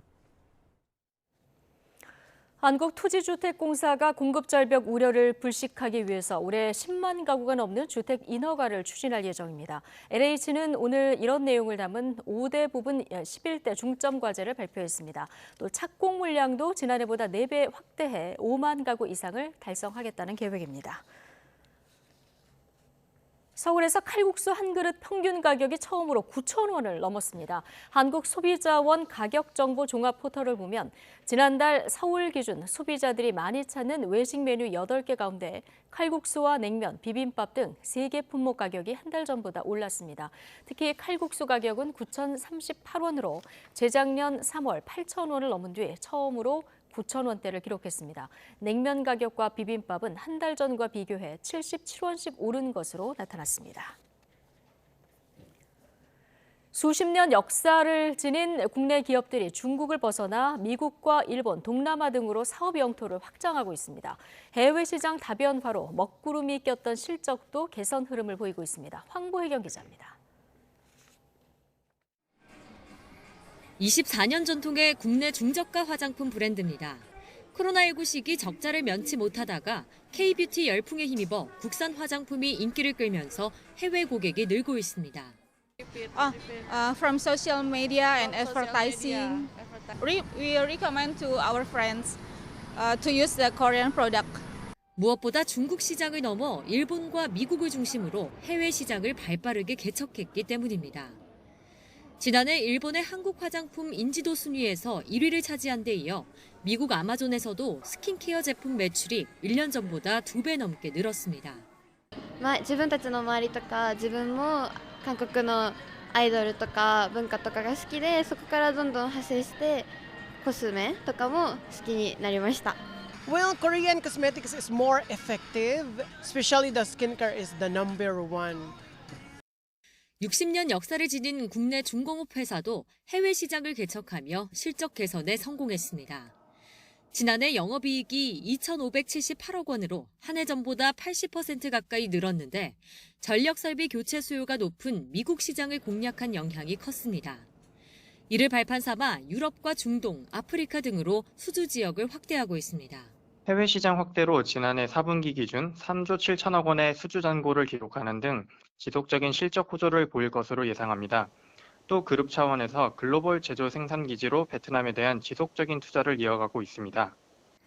내수와 중국 시장에서 부진을 겪던 전통 기업들이 시장 다변화로 부활의 신호탄을 쏘아 올리고 있습니다. YTN 황보혜경입니다. 유럽연합 EU집행위원회가 대한항공과 아시아나항공의 기업 결합을 승인했습니다. 이로써 대한항공은 기업 결합 승인을 얻어야 하는 14개 나라 가운데 미국을 제외한 13개 나라의 승인을 얻었습니다. 대한항공은 아시아나항공 화물 사업 부분을 분리 매각하고 티웨이 항공이 올해 하반기부터 인천과 파리, 로마, 바르셀로나, 프랑크푸르트 등 유럽 노선 4개에 진입하는 것을 지원하기로 했습니다. 민주당 이재명 대표 측근으로 경기 성남시 백현동 개발 사업 로비스트로 지목된 김인섭 전 한국하우징 기술대표가 1심에서 징역 5년의 실형을 선고받고 법정 구속됐습니다. 서울중앙지방법원은 김 전 대표가 백현동 인허가 알선 대가로 민간업자인 정바울 아시아 디벨로퍼 회장에게 70억 5천만 원과 공사 현장 식당 사업권을 수수한 사실이 인정된다고 밝혔습니다. 또 김 전 대표 청탁을 받은 정진상 전 정무조정실장이 성남시 공무원들에게 사업 편의를 봐달라는 취지로 이야기하는 등 이 사건으로 공직 청렴성에 대한 국민 신뢰가 훼손됐다고 질타했습니다. 선고 이후 정 전 실장 측은 김 전 대표로부터 백현동 사업과 관련한 청탁을 받은 사실이 없을 뿐 아니라 청탁을 제3자에게 전달한 사실도 전혀 없다고 밝혔습니다. 오늘 선고는 백현동 의혹과 관련한 첫 법원 판단으로 이 대표를 비롯한 관련자들의 재판에도 영향을 미칠 전망입니다.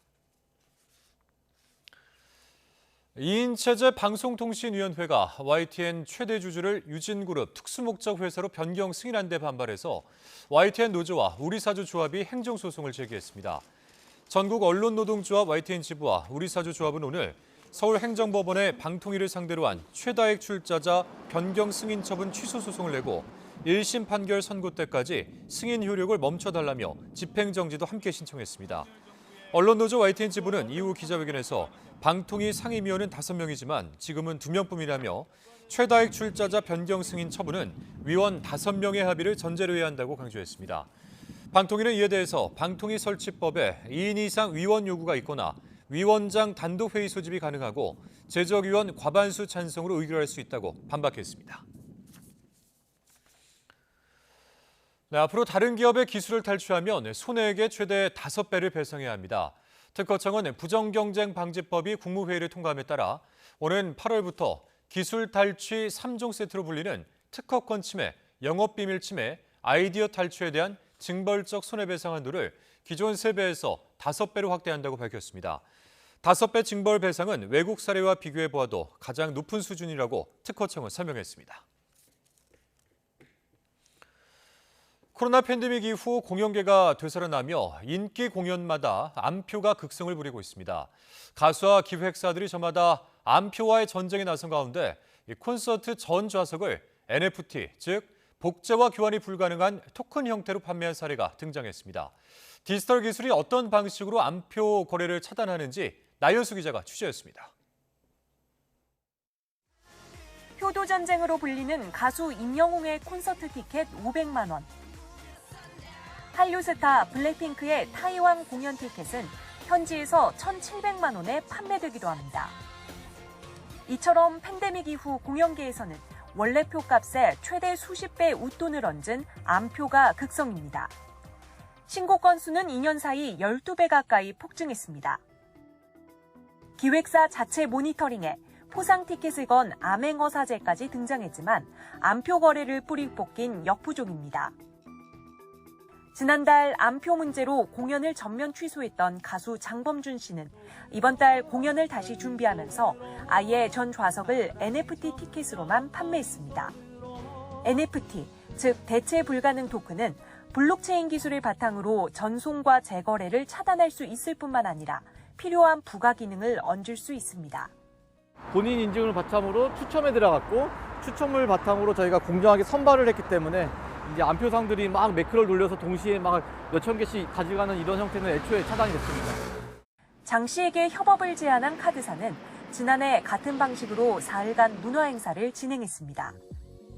예매부터 입장까지 단일 플랫폼을 활용해 고객 편의성까지 높일 수 있었다고 말합니다. 공연뿐만이 아니라 저희가 향후 진행할 전시나 아니면 더 다른 문화 행사들에도 조금 더 다양한 NFT 솔루션을 적극적으로 도입해서 더 안전하고 더 고객들이 편리한 입장 경험을 느끼실 수 있게 진행을 해보려고 하고 있습니다. 다만 일각에서는 NFT 기술이 소유권만을 확인해 줄 뿐 개인정보 도용 등의 편법에는 여전히 취약하다고 지적합니다. 또 디지털 기기 사용이 서툰 고령층 등의 접근성을 떨어뜨리고 문화 소외를 부추길 수 있다는 우려도 나옵니다. YTN 나연수입니다. 70대 여성이 얼어붙은 개울을 건너다 넘어져 목숨을 잃었습니다. 그런데 유족들은 이 사고가 이웃 주민의 통행방해 때문에 일어난 예견된 사고라고 주장하고 있는데요. 어떻게 된 일인지 신규혜 기자가 취재했습니다. 이른이 넘은 김모 할머니가 산길을 걸어 집으로 돌아가는 모습입니다. 징검다리를 건너던 중 얼어붙은 개울물 위에 넘어져 머리를 다쳤습니다. 할머니는 집으로 돌아간 지 1시간이 채 안 돼 뇌출혈로 의식을 잃고 쓰러져 숨졌습니다. 그렇게 머리를 충격을 받았는데 이게 어떻게 여기를 들어와가지고 굉장히 안타깝기도 하고 이해가 잘 안 가는데 유족들은 김 할머니가 추운 겨울 위험한 개울을 건너야 했던 건 전임 이장 A씨 부부의 통행 방해 탓이라고 주장합니다. 개울 건너 도로에 붙은 땅을 부부가 사들인 뒤부터 주민들 통행을 방해했단 겁니다. 소송을 내 통행 방해를 해서는 안 된다는 판결도 받았지만 7년째 달라진 건 없었습니다. A씨 부부는 비가 내려 엉망이 된 길을 고쳐달라는 이웃의 요구도 거절하고 지난해 8월에는 폭우로 다리가 무너지자 아예 철판을 세워 땅을 막아버렸습니다. 저희가 최선을 다해가지고 좀 어떻게든 간에 설득하고 했던 부분인데 반대하는 상황이다 보니까 다니던 길이 끊어지자 주민들이 어쩔 수 없이 지난해 임시로 징검다리를 만들었는데 결국 사망사고로 이어진 겁니다. 이장 부부는 다리가 무너진 뒤 6개월이 지난 지금까지도 도로에 장애물을 설치해둔 상황입니다.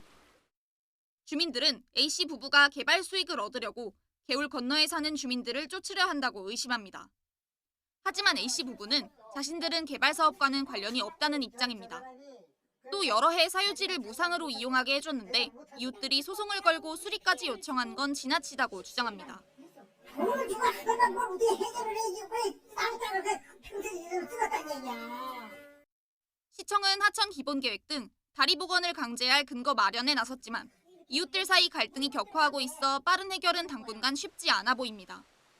YTN 신기혜입니다. 자신을 면접에서 떨어뜨린 회사에 살해 협박 전화를 하고 실제 범행을 준비한 40대가 경찰에 붙잡혔습니다. 40대 A씨는 오늘 오전 전북 정읍시 한 회사 앞에 차를 대고 흉기와 인화물질을 가지고 있다가 현행범 체포됐습니다. 검거되기 전 A씨는 1년 전 채용 전형에서 탈락한 뒤 여태 취업을 못하고 있다며 해당 회사에 살해 협박 전화를 한 것으로 파악됐습니다. 현 정부 들어 처음 시작된 노사정 대화에 사회적 이목이 집중되고 있습니다.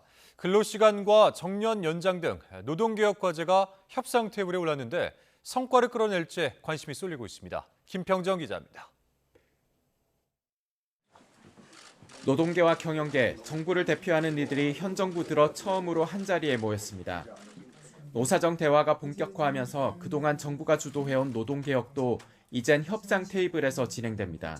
함께하면 멀리 갈 수 있다는 동행 주원의 마음가짐으로 저희가 성실하게 그다음에 또 열심히 참석하겠습니다. 노사정이 함께 머리를 맞대면 무엇이든지 할 수 있다고 믿습니다. 노사정 대화는 노동개혁 3대 핵심 과제를 모두 다룹니다. 세계의 의제별 위원회에서 현재 주 52시간제로 시행 중인 근로시간을 개편하는 것과 정년을 연장하는 문제, 대기업과 중소기업 간의 격차 해소 등을 협의하게 됩니다. 이 가운데 근로시간 개편이 우선 과제로 논의될 전망입니다. 노동 환경이 급격하게 변하고 있는데 반해 우리 노동시장의 낡은 법 제도가 이를 따라가지 못하면서 경제 활력은 감소하고 좋은 일자리는 줄어들고 있습니다. 경영계는 이처럼 유연한 적용에 무게를 두지만 노동계는 장시간 노동이 강요될 수 있다며 첨예하게 맞서고 있습니다. 일하는 시기를 늘리는 문제에서도 경영계는 퇴직 후 재고용 방식을 선호하지만 노동계는 60세인 법정 정년 자체를 연장하자는 입장입니다. 정년 연장을 포함한 생애 주기에 맞는 지속 가능한 고용 구조에 대한 해법을 도출하는 것도 이제 노사정에 피할 수 없는 당면한 과제입니다. 저성장 국면이 고착화하고 인구마저 급격히 줄어드는 지금 노동개혁은 국가 경쟁력 제고와 미래 세대를 위해 꼭 해결해야 할 과제입니다. 노사정이 복잡한 이해관계를 잘 풀어 현명한 결과를 끌어낼지에 관심이 집중되고 있습니다. YTN 김평정입니다.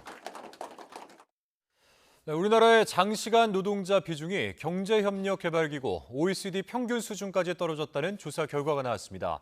한국경영자총협회가 발표한 보고서를 보면 재작년 우리나라에서 일주일에 50시간 넘게 일하는 노동자 비중은 실근로시간 기준 12%로 OECD 평균보다 1.8%포인트 높았습니다.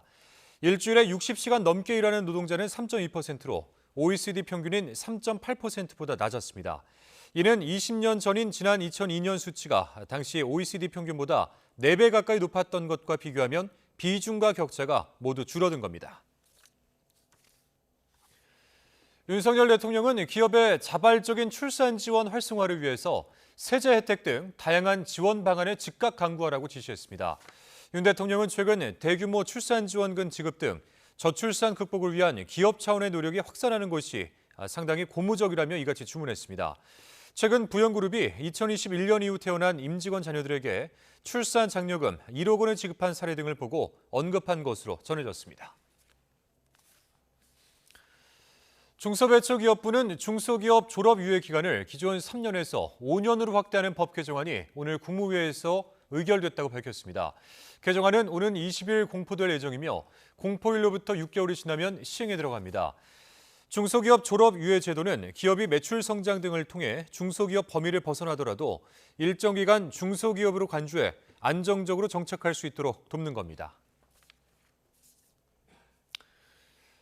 반가운 가족들과 새해 인사를 나누며 달콤한 재충전 시간을 가졌던 설 연휴가 끝나고 다시 일상이 시작됐습니다. 자칫 몸과 마음이 늘어지는 연휴 후유증을 겪는 분들도 계실 텐데요. 건강한 일상 복귀를 위해서 어떤 방법이 있는지 윤태인 기자가 전해드리겠습니다. 이른 아침 직장인들이 일터로 바쁘게 발걸음을 움직입니다. 추위는 어느 정도 누그러졌지만 달콤한 설 연휴가 지나고 일상에 돌아온 사람들 표정은 마냥 가볍지만은 않습니다. 해외에 살고 있는 가족이 한국에 와가지고 같이 좀 시간을 보낼 수 있었어요. 그래서 그게 가장 좀 좋았던 것 같습니다. 그래서 출근하는 게 안 믿기고 너무 아쉽더라고요. 그래서 다음에 연휴가 더 길면 더 좋겠다라고 생각합니다. 쉬어도 더 쉬고 싶은 게 인지상정일까? 연휴 동안 충분히 휴식을 취한 직장인도 몸과 마음이 늘어지는 후유증을 호소합니다. 저 혼자 많이 생각도 많이 해보고 힐링도 많이 하는 시간을 보내면서 지냈었고요. 아무래도 연휴 후유증이라는 게 남아있어서 아침에 살짝 일어나기 힘들었긴 했는데 이번 연휴는 코로나19 대유행 이후 최대 규모란 전망까지 나올 정도로 인구 이동량이 많아 특히 피로가 쌓이기 쉽습니다. 양가 부모님 인사를 드려가다 보니까 확실히 평상시에는 체감할 수 없는 교통체증을 많이 체감을 했던 것 같아요. 유독 좀 많이 피곤하기도 한 것 같아요. 연휴 후유증을 극복하려면 생체 리듬을 연휴 이전 상태로 되돌려 놓는 데에 집중해야 합니다. 회식이나 늦은 모임은 피하고 평소보다 일찍 잠자리에 드는 등 충분한 휴식을 취하는 것이 좋습니다. 연휴가 끝난 다음에는 조금 여유 있는 휴식 시간을 가지고 쉬는 시간을 늘리는 게 좋겠습니다. 가벼운 스트레칭이나 걷기 정도로 운동을 하는 것이 빨리 예전의 그 신체 조건으로 돌아오는 데 도움이 되고요. 설 연휴 이후 올해 남은 휴일은 100일 남짓. 나흘 넘게 이어지는 황금 연휴는 추석이 유일하고 3.1절과 어린이날에는 사흘을 내리쉴 수 있습니다.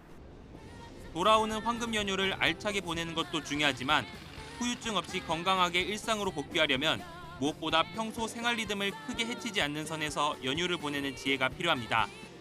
YTN 윤태인입니다. 정몽규 회장이 불참한 가운데 축구회관에서 열린 대한축구협회 경기인 출신 임원진 자유토론에서 클리스만 감독을 경질해야 한다는 목소리가 나왔습니다. 오늘 회의에는 문화체육관광부 2차관 출신인 김정배 상근 부회장을 비롯해 윌러 전력강화위원장, 정혜성 대회위원장 등 10여 명이 참석했습니다.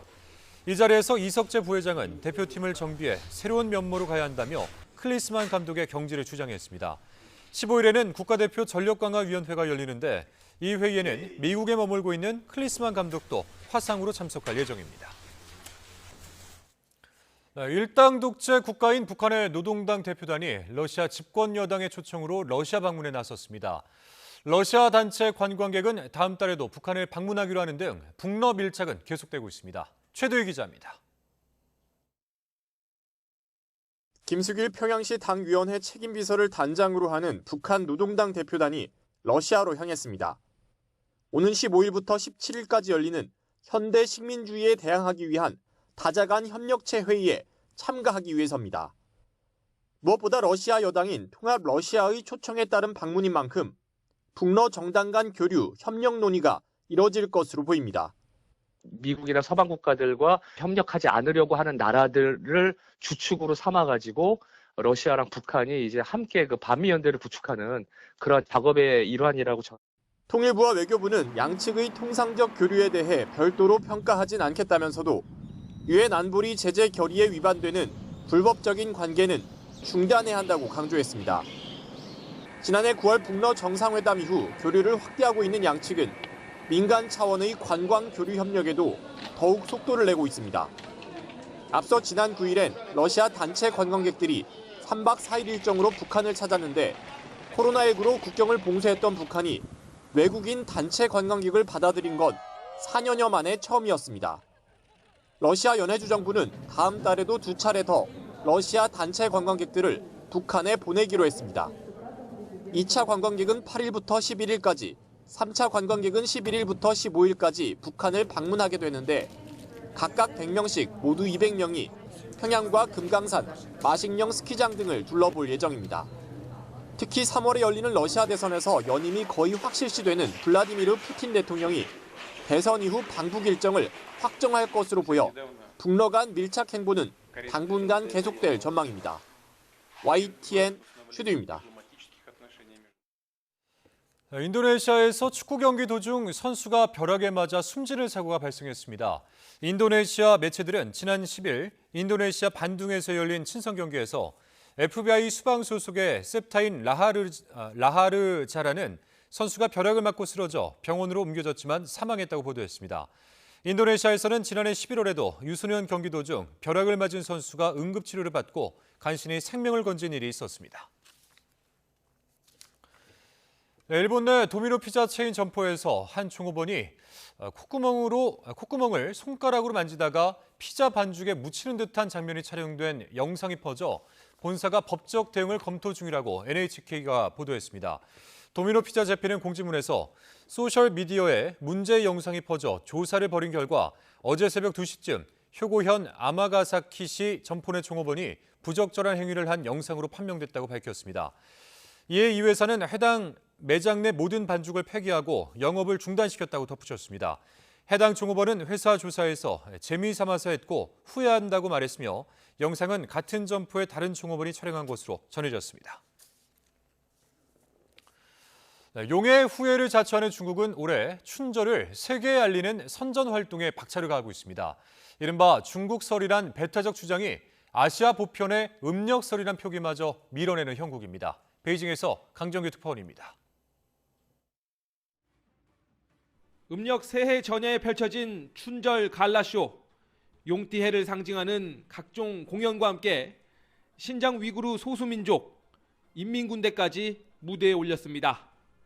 관영 매체들은 중국 전역은 물론 세계 200개국에 생중계됐다며 대대적으로 선전했습니다. 春晚舞台令人惊艳，可以看出历史的底蕴和文化的传承，这非常棒。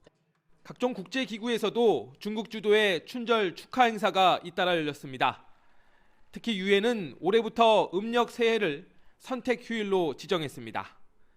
새해 기념우표엔 중국 간체차 표기와 함께 영어로 중국 설이라고 명시했습니다. 春节快乐 Happy Lunar New Year. 아시아 2억 인구가 공유하는 문화란 뜻에서 음력설 표기를 주장해온 미국도 마찬가지입니다. 11월 대선을 앞두고 중국계 표심을 의식한 탓인지 각지에서 춘절을 공휴일로 지정하고 있습니다. New York State is now the first state in the country to celebrate Lunar New Year statewide. 세계 곳곳에서 열린 화교 거리 축제도 음력설이 아닌 중국 설을 알리는 데 힘을 보태고 있습니다.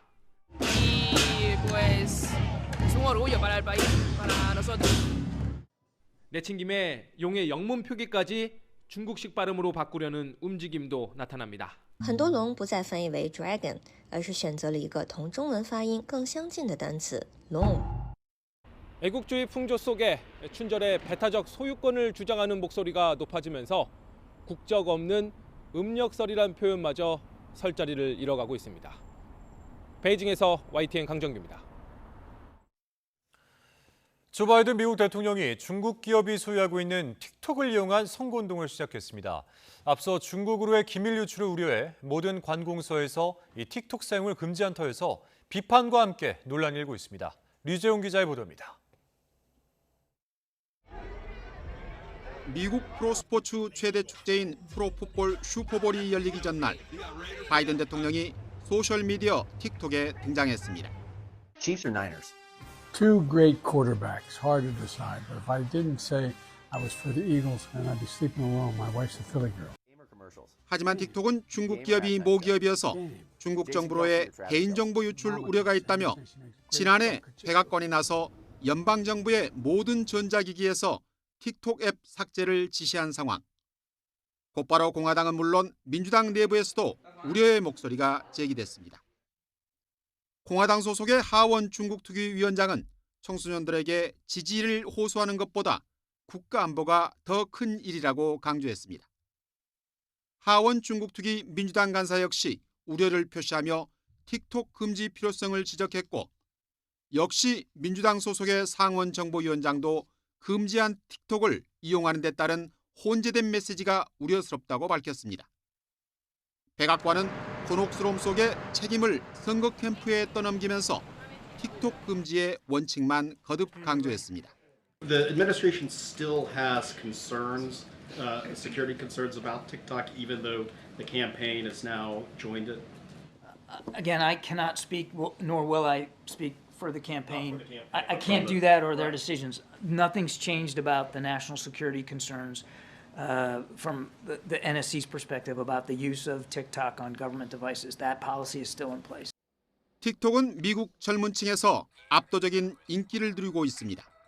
그런 만큼 지속적인 고령 논란에 최근 특검 보고서의 기억력 묘사까지 겹치며 공공에 처한 바이든 대통령이 비난을 무릅쓰고라도 틱톡을 통해 젊은 층에 다가서려 한 것이라는 분석이 나오고 있습니다.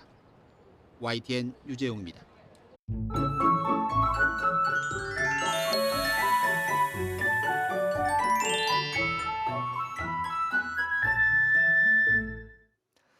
내일도 포근함이 감도는 하루가 되겠습니다. 우선 아침에도 서울 기온이 8도로 오늘보다 6도가량 높아지면서 온화하게 느껴지겠고 한낮에는 15도까지 오르는 등 오늘보다 조금 더 포근해지겠습니다.